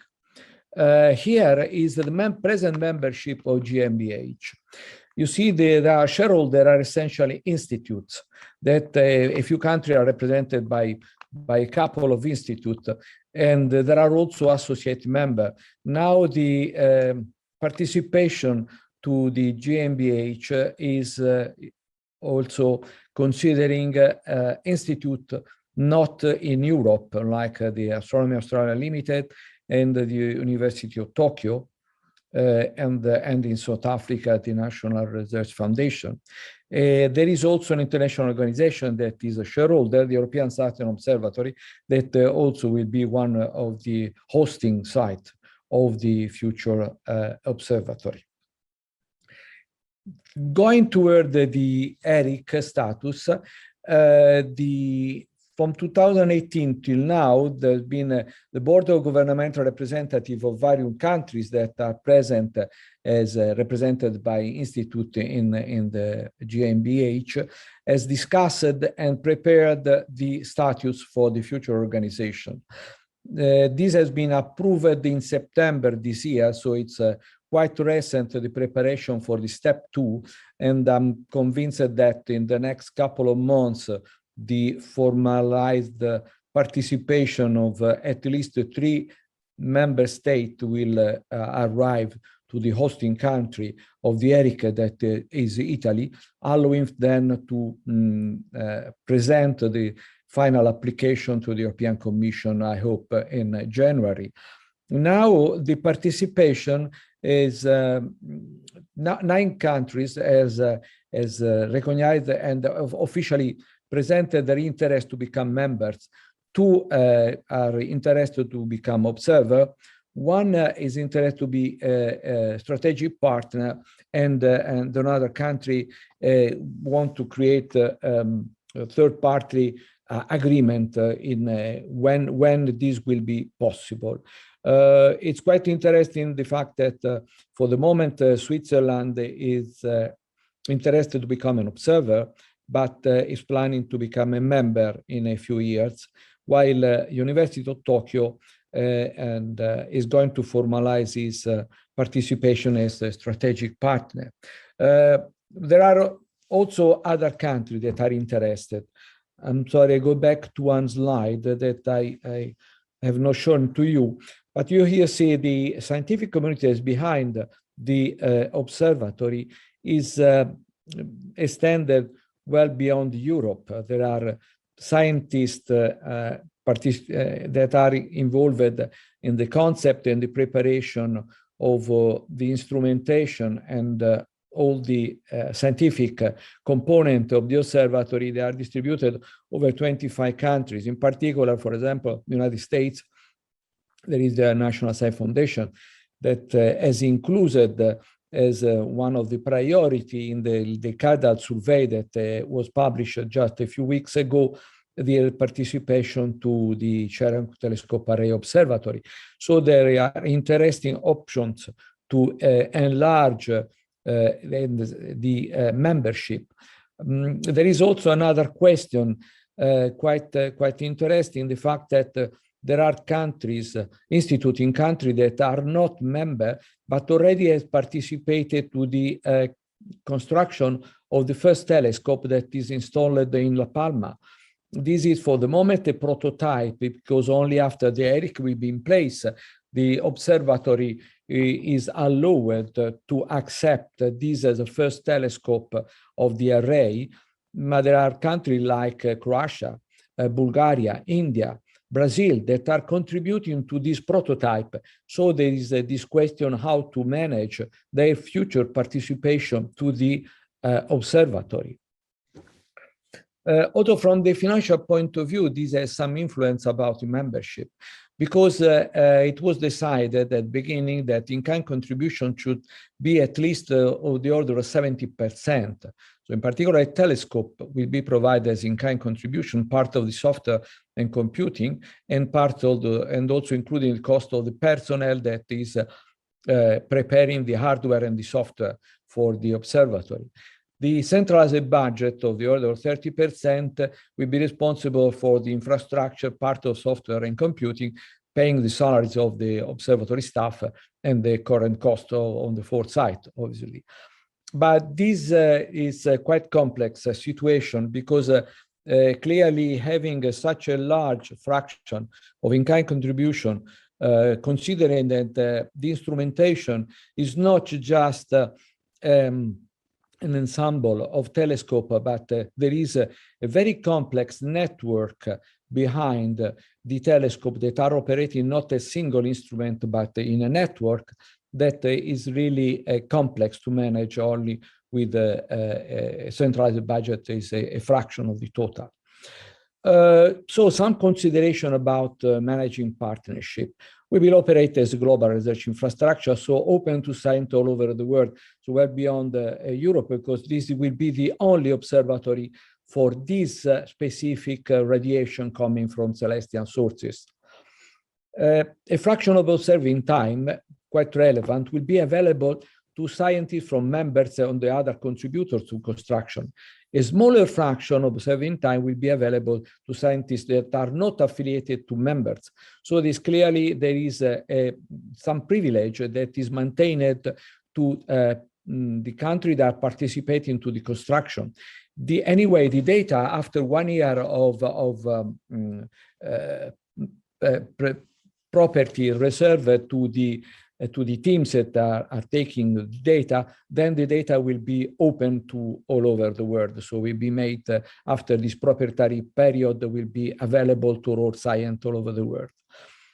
And another aspect interesting again for what concerns the membership is the sharing of the operation cost that the Board of Governmental Representatives has decided should be distributed between contribution proportional to the contribution and construction cost and proportional to the use of the scientific community. So again, there is an interesting situation from the observatory point of view, but also from potential members to enlarge the membership and to have more partners in the observatory. It is not so easy at this moment because having defined the cost book that's been approved and having allocated in-kind contribution to the members as the detailed analysis of the construction plan and the interest of the countries as done in the last few months. So there is not much at present that could be attributed to other members, but it's clear the enhancement phase is already foreseen in the statutes, and the doubling the number of telescopes also is an excellent opportunity for countries that could be interested in participating, particularly the United States are interested to contribute with further telescope. But this should be discussed when the ERIC will be in place. And for what concerns procurement, already Sancolipsi before has presented some aspect, because for the moment we are a non-profit company under German private law. So, but anyway, since it is funded by a public fund, this should be considered, and is considered as body governed by public law. So we comply with the European Directive 2004/18/EC and also on the special German provision for public procurement. So we respect these two major legal constraint on procurement. We apply, obviously, all the standard principles on non-discrimination, equal treatment, competition, transparency, and best value for money. And we have created the internal procedure for that. The moving toward the ERIC clearly there are changes that should be done, and we are revising completely the procurement rules. One aspect obviously is the question of the exemption of VAT and excise. But clearly this is to be checked to what extent this can be extended to the all the in-kind contributors for part or full instrumentation. And the procurement rule can be, as was telling before, can be adapted thanks to the flexibility that Eric is providing to us. But anyway, in this period in which we are waiting for the finalization of the ERIC process, we are preparing procurement procedures, we are installing an APR system, and we have prepared the procurement code of conduct for internal and external stakeholder to grant all the ethical aspects that should be maintained during the procurement processes. And a few consideration on critical aspect are clearly the fact that in our budget we have not been authorized to include contingency or indexation.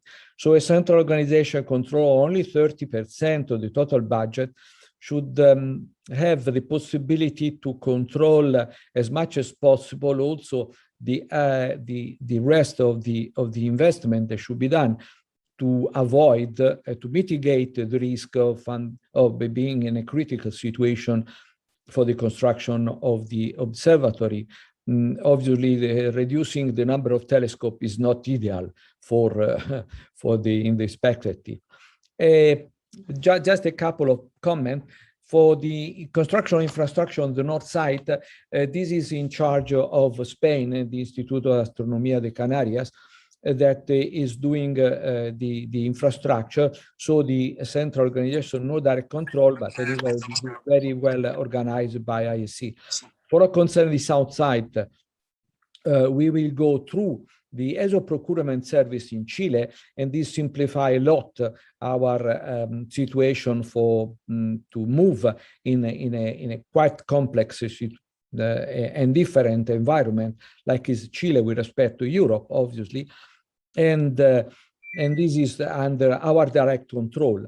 There is the need to create an instrument to control the investment and the procurement that is done by telescope collaboration, I believe, because this can help in monitoring and mitigating the risks in all this procurement.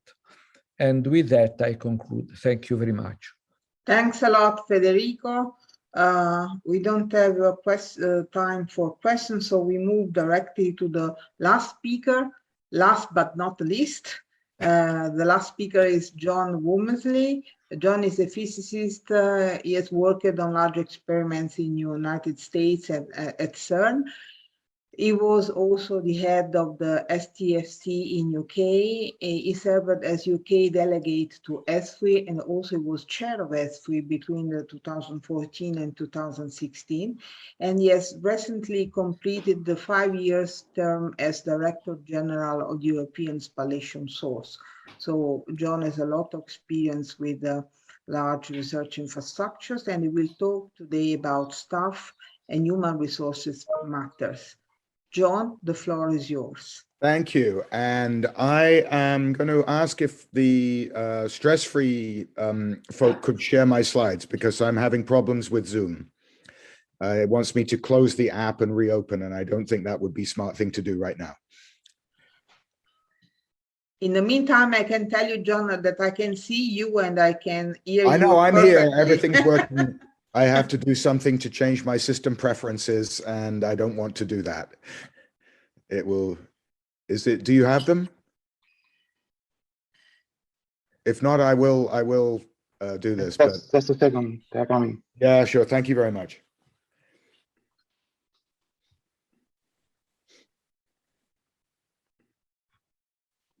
Here we go.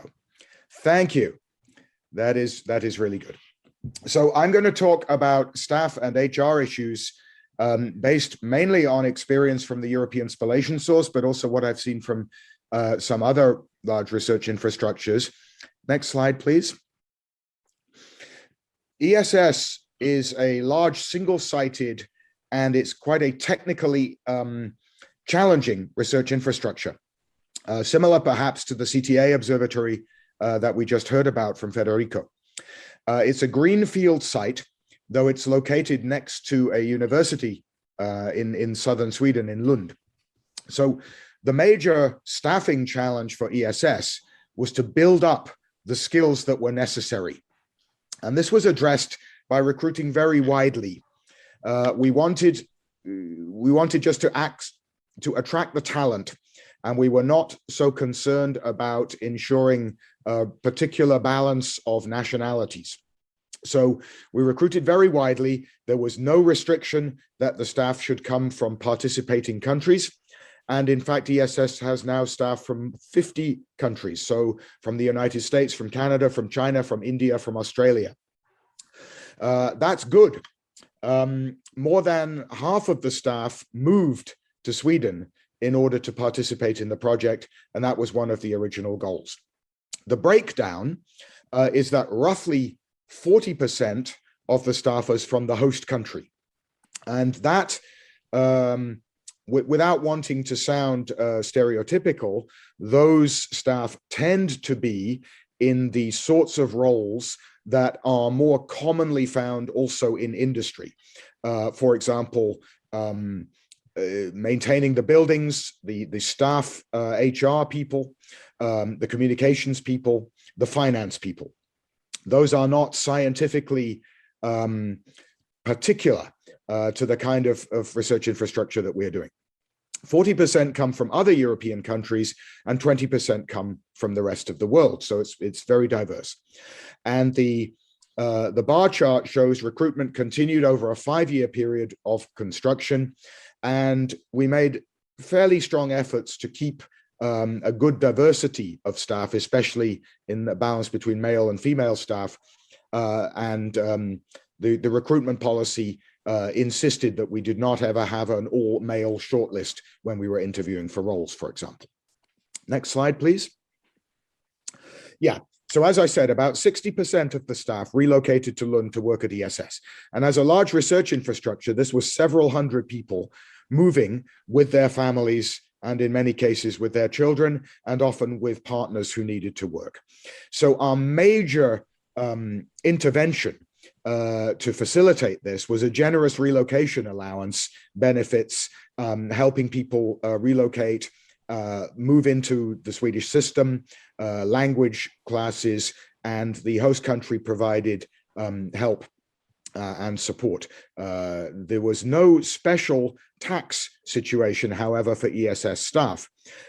Staff are part of the Swedish tax, pension, and social security system, and their pay was determined by carrying out a survey of local Swedish employers in similar scientific and technical roles. So we were able to bring people from other international organizations that might have had more generous pay policies, because the Swedish social security system and healthcare is itself very generous, and the pay was sufficient to ensure a good standard of living in Lund. And as I said earlier, we had a diversity policy to encourage female and underrepresented groups to apply. I should add that the diversity policy has recently been strengthened. We are seeing increased expectations on employers, and especially scientific employers, to be proactive in these areas, and not just to monitor diversity, and not just to be concerned about male versus female representation in the workplace. So all of that should be considered for a future research infrastructure in its recruitment policies.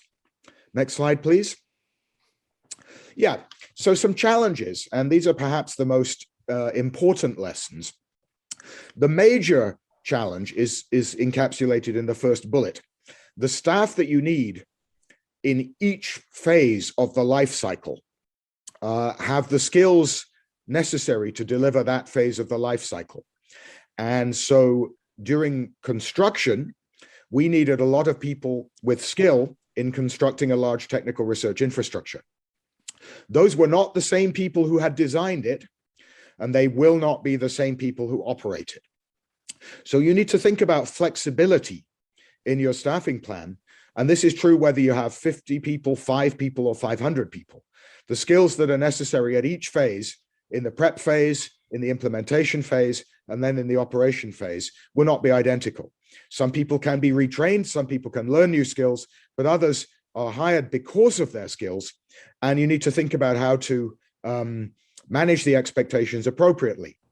And in ESS, we had to undergo a special negotiation with the trade unions to allow us to bring in a large number of staff on limited term contracts and use consultants quite extensively when they would have expected normally staff to be hired as permanent employees.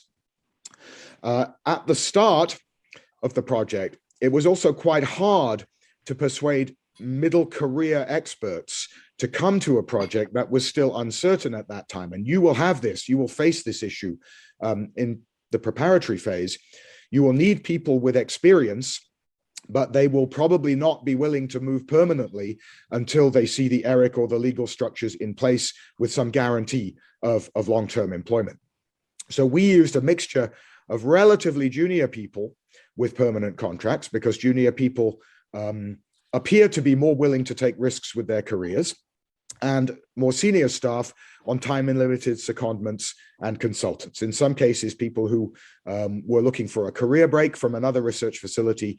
In some cases, people who had retired from another research facility. In some cases, people with particular experience that they were willing to share. Next slide.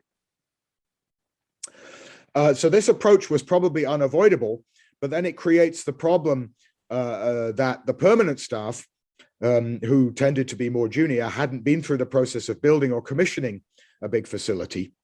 And that led, in some cases, to risk-averse behavior, increased costs. So you didn't know what level of performance was necessary. So people tended to specify the maximum level that they thought might ever be needed to avoid coming up short.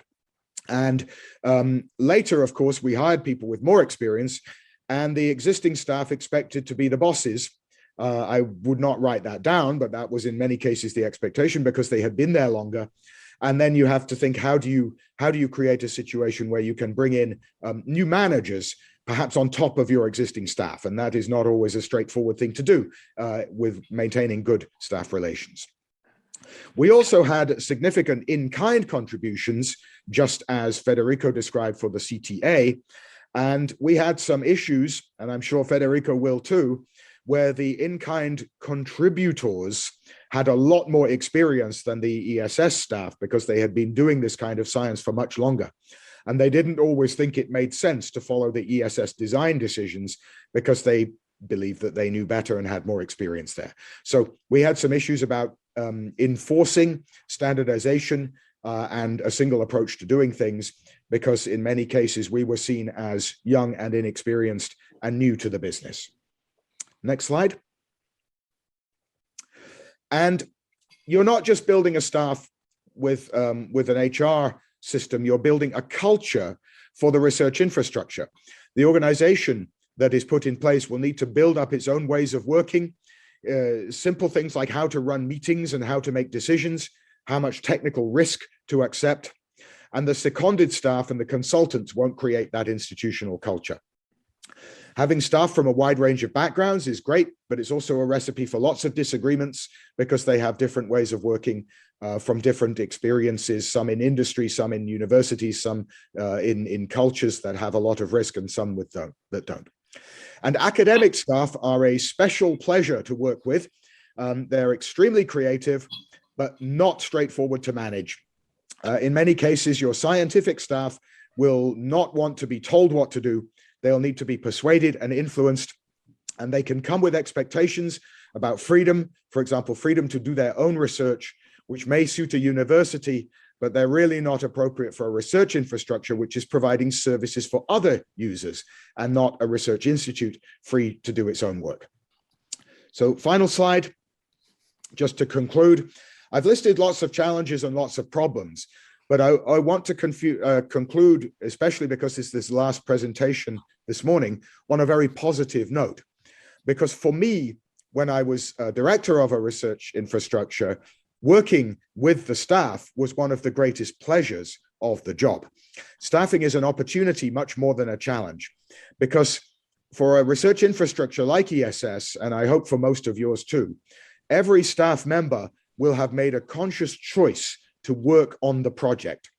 And that means you have an extremely enthusiastic staff, which increases the chance of success and makes the whole project enjoyable, fun, and a pleasure to be part of.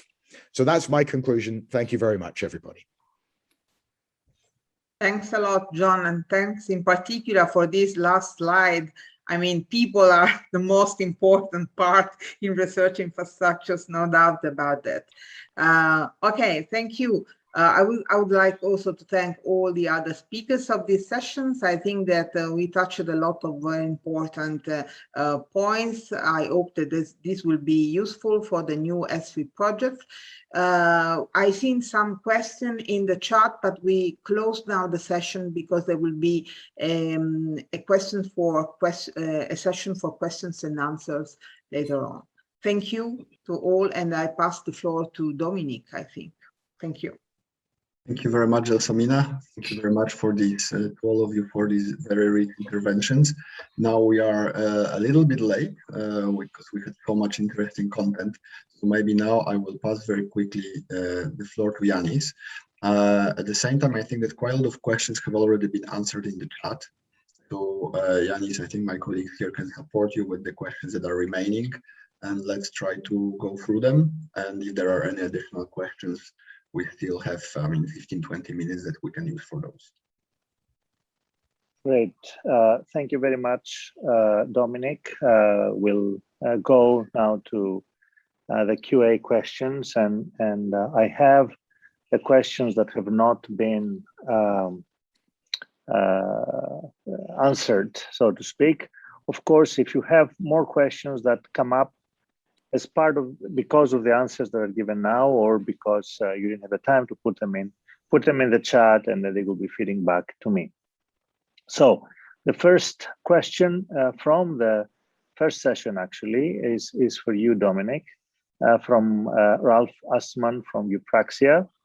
Is 3 years the right duration for the new preparatory phase projects, or better 4 years, especially given ongoing difficulties with COVID-19?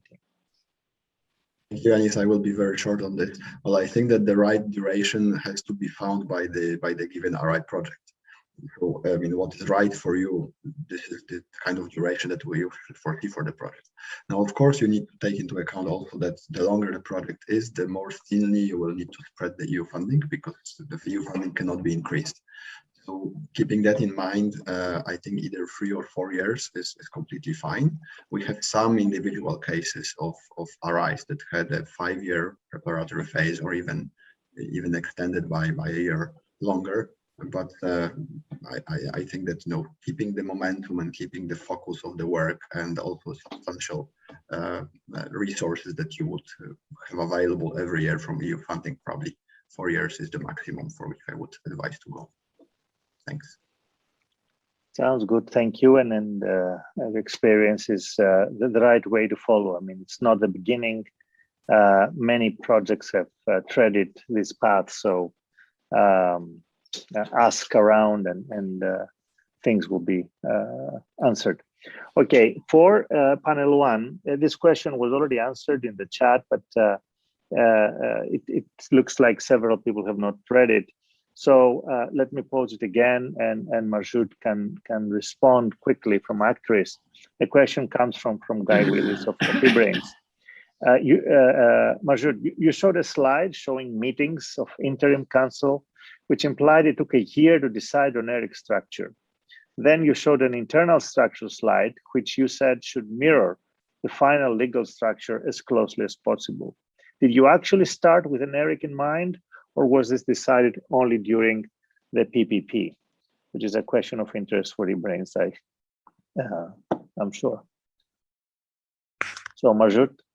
Yes, so there was certainly ERIC in mind in the project when we started, but of course the shareholder council had to decide kind of validate this idea. And for that purpose, we made the legal entity analysis that we provided for this council.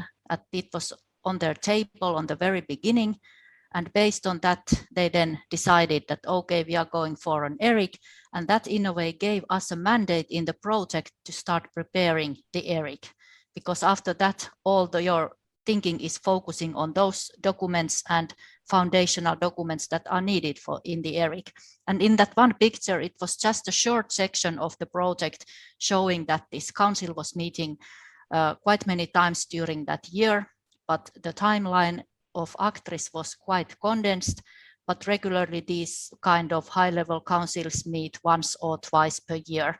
It is logistically quite a challenge to organize it. And also the preparatory phase project needs to think about if there is a council meeting, you need to distribute the materials and agenda like a month before, and then you start calculating back when you have to be actually ready with the actual document. Great. That's great specific answer and very helpful. There's no other questions so far anyway for panel 1. Thank you, Masoud. So let's go to panel 2. Again, this one may have been answered, but people may have missed it from what it looks like. The question is from Suzanne de Michel from Operas to Ornella de Giacomo from Serikeri. How many person months, for instance, would be needed to go through this process, Ornella? Yes, actually, I replied that in our case, there was also the development of the methodology. So it actually took longer, but probably considering the involvement of all the people, because this requires, of course, an effort of more than one person, it's reasonable to think about 4 to 6 months to develop, to understand the concept and to develop, implement the full approach. 4 to 6 months. So that's the answer to this. And yes, please, Werner. Because our experience of the big 5 years evaluation was that we needed much more resources than we were in the beginning planning to put there. We had one person working fully during a whole year, and a lot of additional resources we have put in there. And it's not only about developing the concept and putting some KPIs. When it comes to the evidence, you need a lot of efforts to bring together all the data. And this was costing us much more resources than we were expecting in the beginning. So plan for more. Yeah, probably if I can add Yes, on please. that, this is why for us it was important to set all the indicators very early when constituting the ERIC, because we also adapted the management system to obtain the KPIs quite easily. So it was, this is why I also mentioned the importance of these KPIs being easily retrievable. First, because they are robust, they are not manipulated, they are not worked by people. And also because we invested some time in the development of the management system, but now they are very easily retrievable.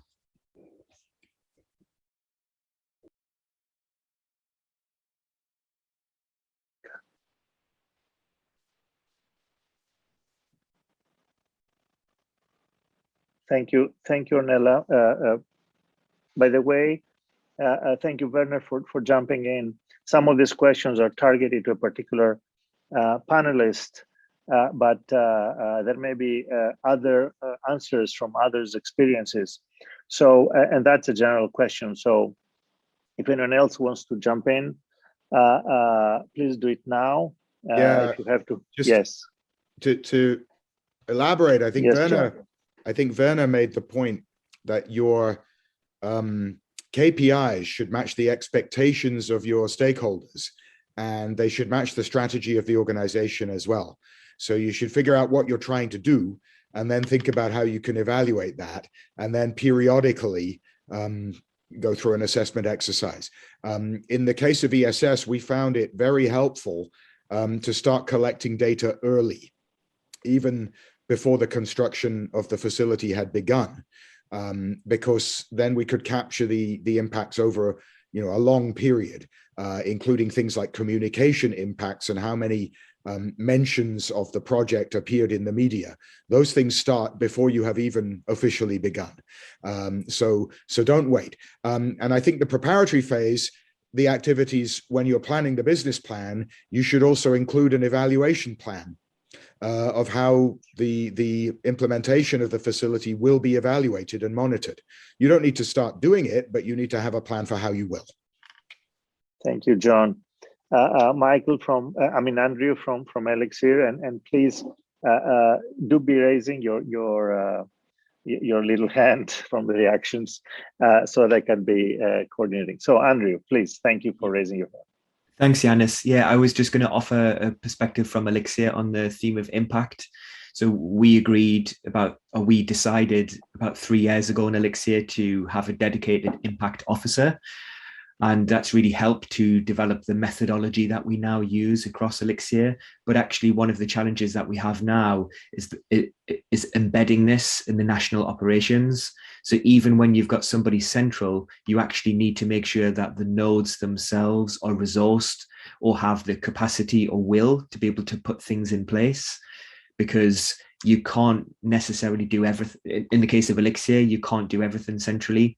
The databases, the tools, the resources, they're run locally, and you need people around that understand impact assessment as well, not with as much detail as our main impact officer, but still they need some resource to be able to do this. And I think that's what we see at the moment. And I think one of the other things that's important is about trying to have a culture change. The default of most scientists and people that are running an infrastructure is to talk about what they are doing. It's not necessary. It's not talking about what they've achieved. And what we're trying to do through our impact work in Elixir is change the way that people think internally. So instead of describing what they're working on, they're talking about what they've achieved, who has benefited from this. And the more people that think like that, the easier it is to build up narratives and stories and use cases of impact. So that's one of the particular things that we're working on at the moment. Wonderful. Thank you very much, Andrew. I don't see any other hand raised, so I'll move on to the list of questions. There's nothing else from panel 2, at least from at this moment. Moving on to panel 3, and that's a question that I don't think has been answered, again from Guy Willis of eBrains to Agnes. Could you mention some of the current issues with the ERIC framework identified in the EG-ERIC report? Yes, thank you. Some of the issues raised were in particular related to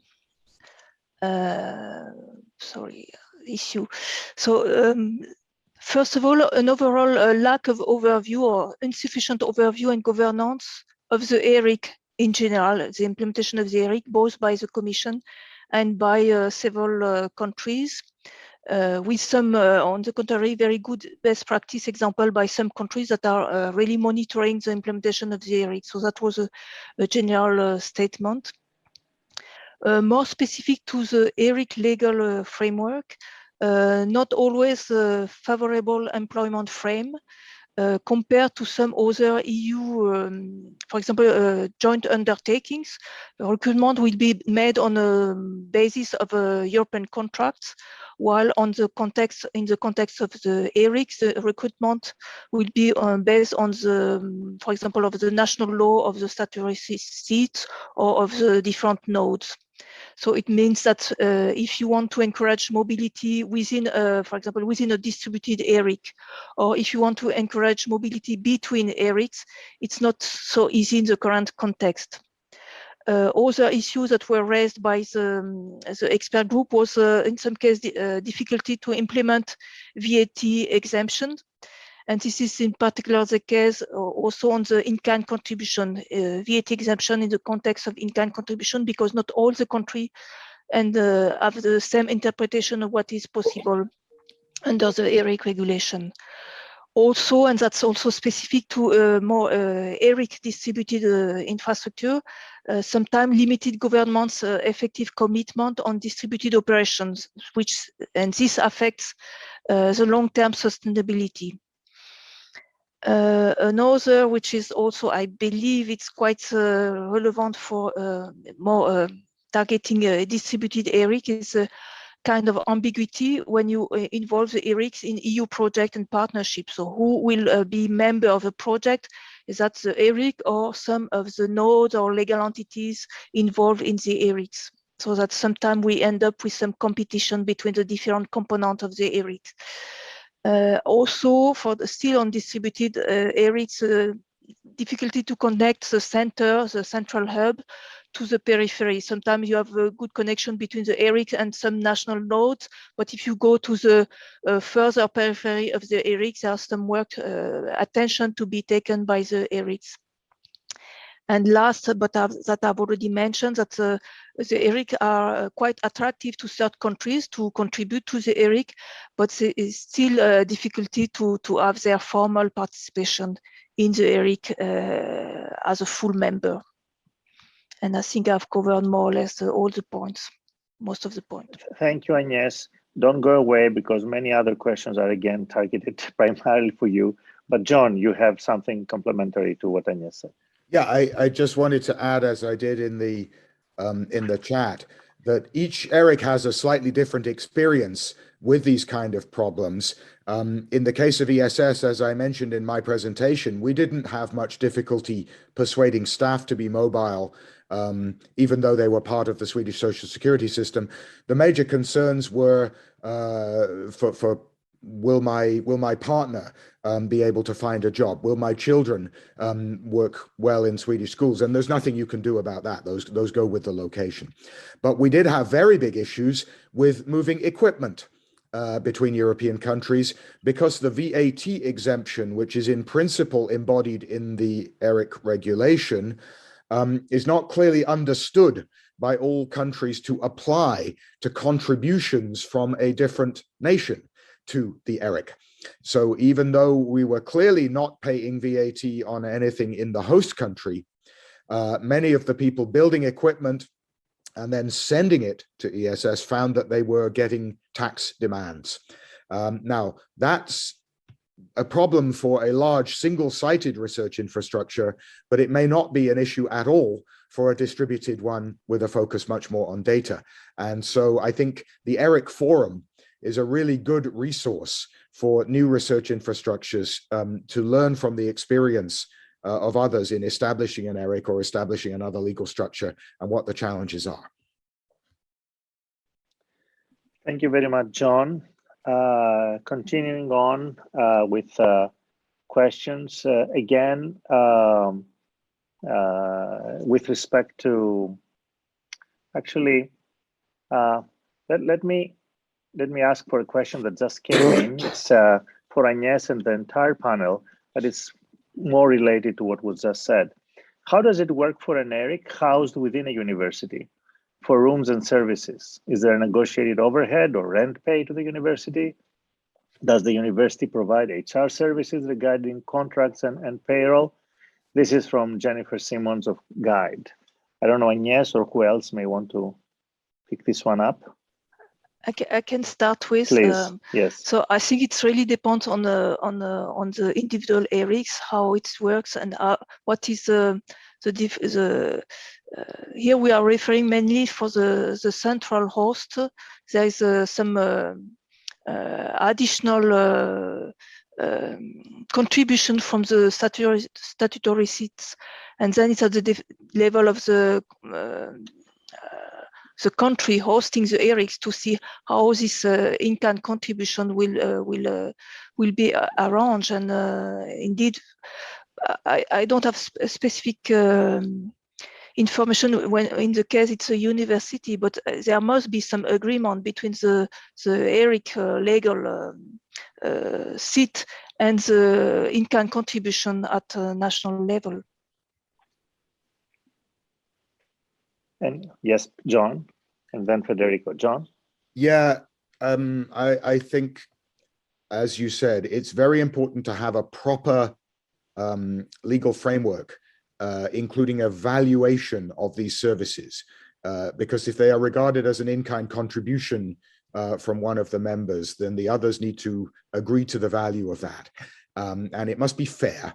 It can't be inflated. And if it's provided for free, then it will have no value and it will not be taken seriously. So this goes for staffing as well. If staff are contributed as an in-kind contribution, it's really important that those staff don't feel that they are a commodity being pushed to work on something, that the staff have the full enthusiasm and that they are managed as part of the research infrastructure and not still managed by their university or original host institution.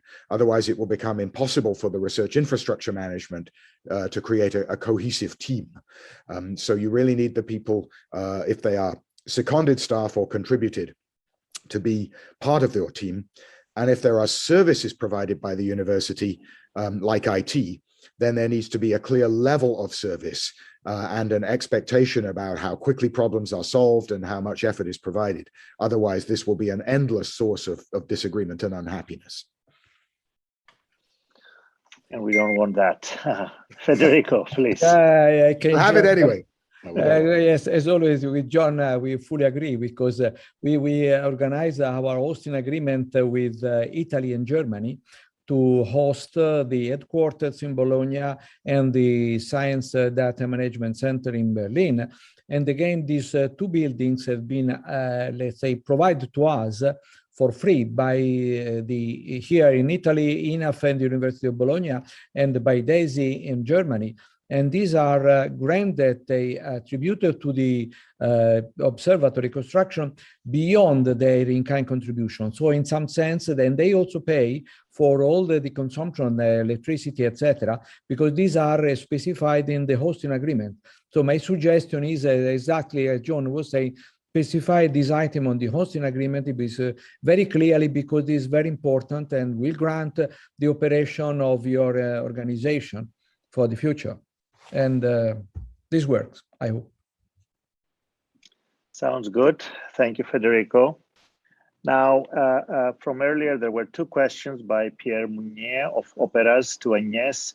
Both have been answered in the chat and have been acknowledged. So in the interest of time, I'll just give you very quickly myself the answers from the chat, and then we'll move to one last question that came up. So the first question is whether considering the move from ASBL to ERIC, and this has been answered that it's an intermediate stage for Operas and others. And a recent example of another move from ASBL to an ERIC is ELI. And I know also that the others are ASBLs and have ERICs in the more general target or consideration anyway. So this is you can change the form of the organization. And the other one is about Switzerland. Can it join an ERIC? And the answer was that it has joined ESS, and it is considering joining some other ERICs. So yes, Switzerland is possible and is considering join other ERICs. So these were the question, the two questions. And now there is a very, very last minute question, and unless Dominic says otherwise, this may be the last question we'll accept, but well, actually there are two, but anyway. One from Anne Gauthier from GGP. It's a question for panel one. Clearly, the legal financial governance work is a central piece of the prep phase. In your experience, what percentage of the prep phase budget is allocated to these work packages? And I'll put in all together the second one from Shahar Dvir. Is it customary for projects to run a pilot, TNA or other, during the preparatory phase? So,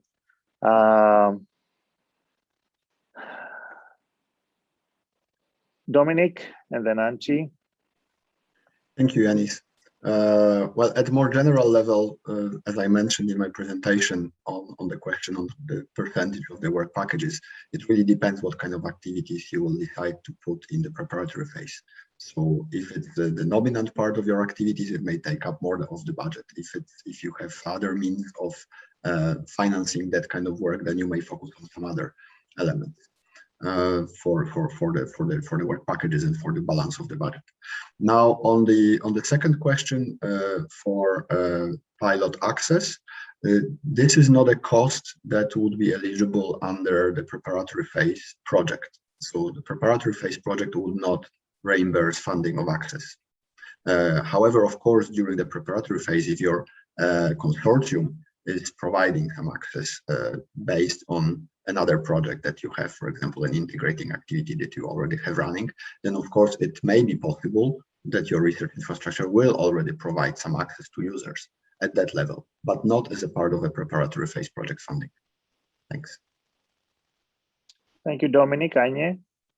Yeah, so very briefly on the how much budget to allocate for the legal advice, I would really take sufficient, because when you have an experienced legal advisor on board, ideally someone who has already been involved with other preparatory phase projects, this can make all the difference to move towards a memorandum of understanding, for example, with the governmental stakeholders.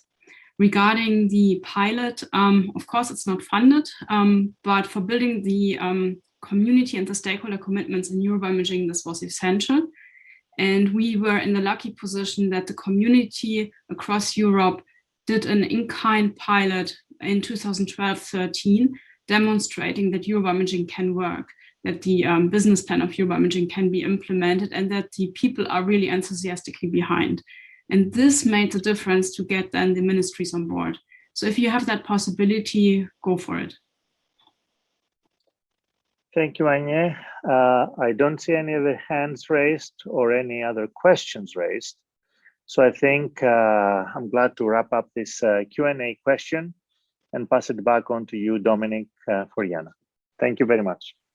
Thank you very much, Yanis. Thank you for guiding us through the questions. Thanks a lot, everyone, also for contributing to this part. Now I will pass the floor to Yana for a quick wrap-up and then finalize the workshop after. Yana. So Yana, floor is yours. Yes, good afternoon. Thank you, Dominic. Let me start by congratulating the new projects and welcome you to the growing community of ESFRI projects and landmarks. Now, we are overrunning a bit, so my wrap-up will be very short. Let me first say that ESFRI, in the frame of which this workshop, Exchange of Experience workshop is organized, is, well, European Strategy Forum on Research Infrastructures, which develops strategic orientations for research infrastructures since 2002, with the first roadmap coming out in 2006. Now, national roadmaps by now are established by most of the member states, and this is very important as it leads to structuring the ERA, pooling of resources across various countries towards the same objectives, and in synergy contributing the resources, EC contributes the resources. While member states, what does it mean in synergy? While member states take care of the operational costs and of the capital investments, European Commission consolidates the landscape of European research infrastructures. And the calls that we are discussing today are in the frame of this activity. Now, the ESFRI activities over the last 20 years have transformed ERA and are arguably one of its biggest achievements. They support the development of pan-European research infrastructures, which are costly. They enable creation of excellent science, but also beyond contribute to various other policy objectives, such as societal challenges, which was very well evidenced during the ongoing COVID crisis. And there are other EU priorities, as you will find out, or you have already, that you should contribute to, and the number is growing continuously. Recently, there was open access to data added, then continuously there's collaboration with industry, and there are many others. Now, this is by no means simple. Your job is not simple. The projects on ESFRI roadmap are bottom-up initiatives, meaning that they're set up by research communities which organize themselves in order mainly to support science in a particular field. Now you're asked to develop organizations which will deliver added value to European research area, to researchers, providers of services, and the member states. In doing so, you're also asked to act as integral element of ERA, bringing together not just other RIs in the domain, but also other actors, universities, technology infrastructures, partnerships, missions, and various intermediary organizations. Now, this brings me to one of the first messages of this workshop. I will not summarize the workshop. There were many learnings that were presented. And unfortunately, the morning is not long enough to go into more details of everything that you will need to learn in order to set up organizations. However, one of the messages that was conveyed today very clearly is that a change in the approach is needed once you start developing organizations. You're no longer, as Andrew said, for example, scientists are primarily interested in the work they're doing, in the scientific achievements, whereas the funders, for example, are mainly looking for the impacts. So the change of approach is needed, and that will affect all the activities that you undertake, the people that you hire, and similar. Now I'll go to the second part. You have now unique opportunity to develop your organizations with the support of European project. As mentioned by various speakers, you will need to understand what kind of legal model, organizational structure, and similar is working for you best. It's quite a maze, and it's very relevant. A very relevant recommendation came from Agnes. Consider that there have been many similar projects before yours addressing the same issues, and try to learn as much as you can from the work that was already done. Today, we had just a glimpse of such work, and there's many more owned by the research infrastructures that have undergone the same process before you. You should know that in your work, you're not alone. You're supported by ESFRI and European Commission and a growing community of pan-European research infrastructures ready to help and share information. This is the second message. Unfortunately, it would be much better if we could meet in person and discuss this issue, because networking in this case is also extremely important. Unfortunately, COVID prevents us from doing so, and we will unfortunately also have our roadmap launch virtually due to the same reason. On the positive side, as Dominique said, there was almost 120 of you participating to this exchange of experience workshop, which might not have happened if the if this workshop was organized virtually.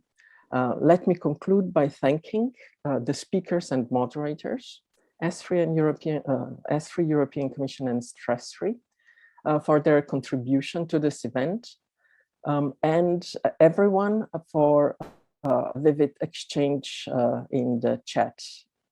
I wish you all success with your preparation of the projects and then with the development of your research infrastructures. Thank you, and back to you, Dominique. Thank you very much, Jana, for these nice words. and important messages. Now, before I wrap up, indeed, 2 reminders. One of them Jana already mentioned. On the 7th of December, we will have the ESFRI Roadmap launch event. Regretfully, we will have to do that virtually again due to the sanitary situation.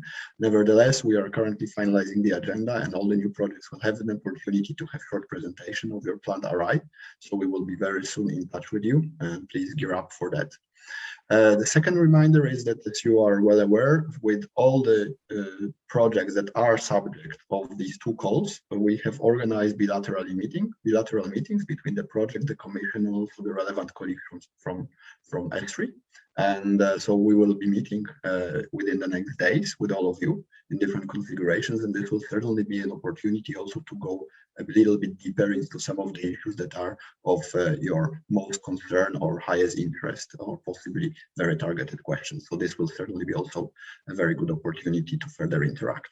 Now, since I don't want to stand anymore between you and the end of the morning, and possibly also some lunch, thank you very much again to all of you who contributed to that workshop, to all the speakers, to the moderators, to all the participants for vivid discussions, and also in particular to the colleagues who have organized this, the Tassos and Olga in Stress-Free and their colleagues, and as well Claudio and Sofia here at the Commission.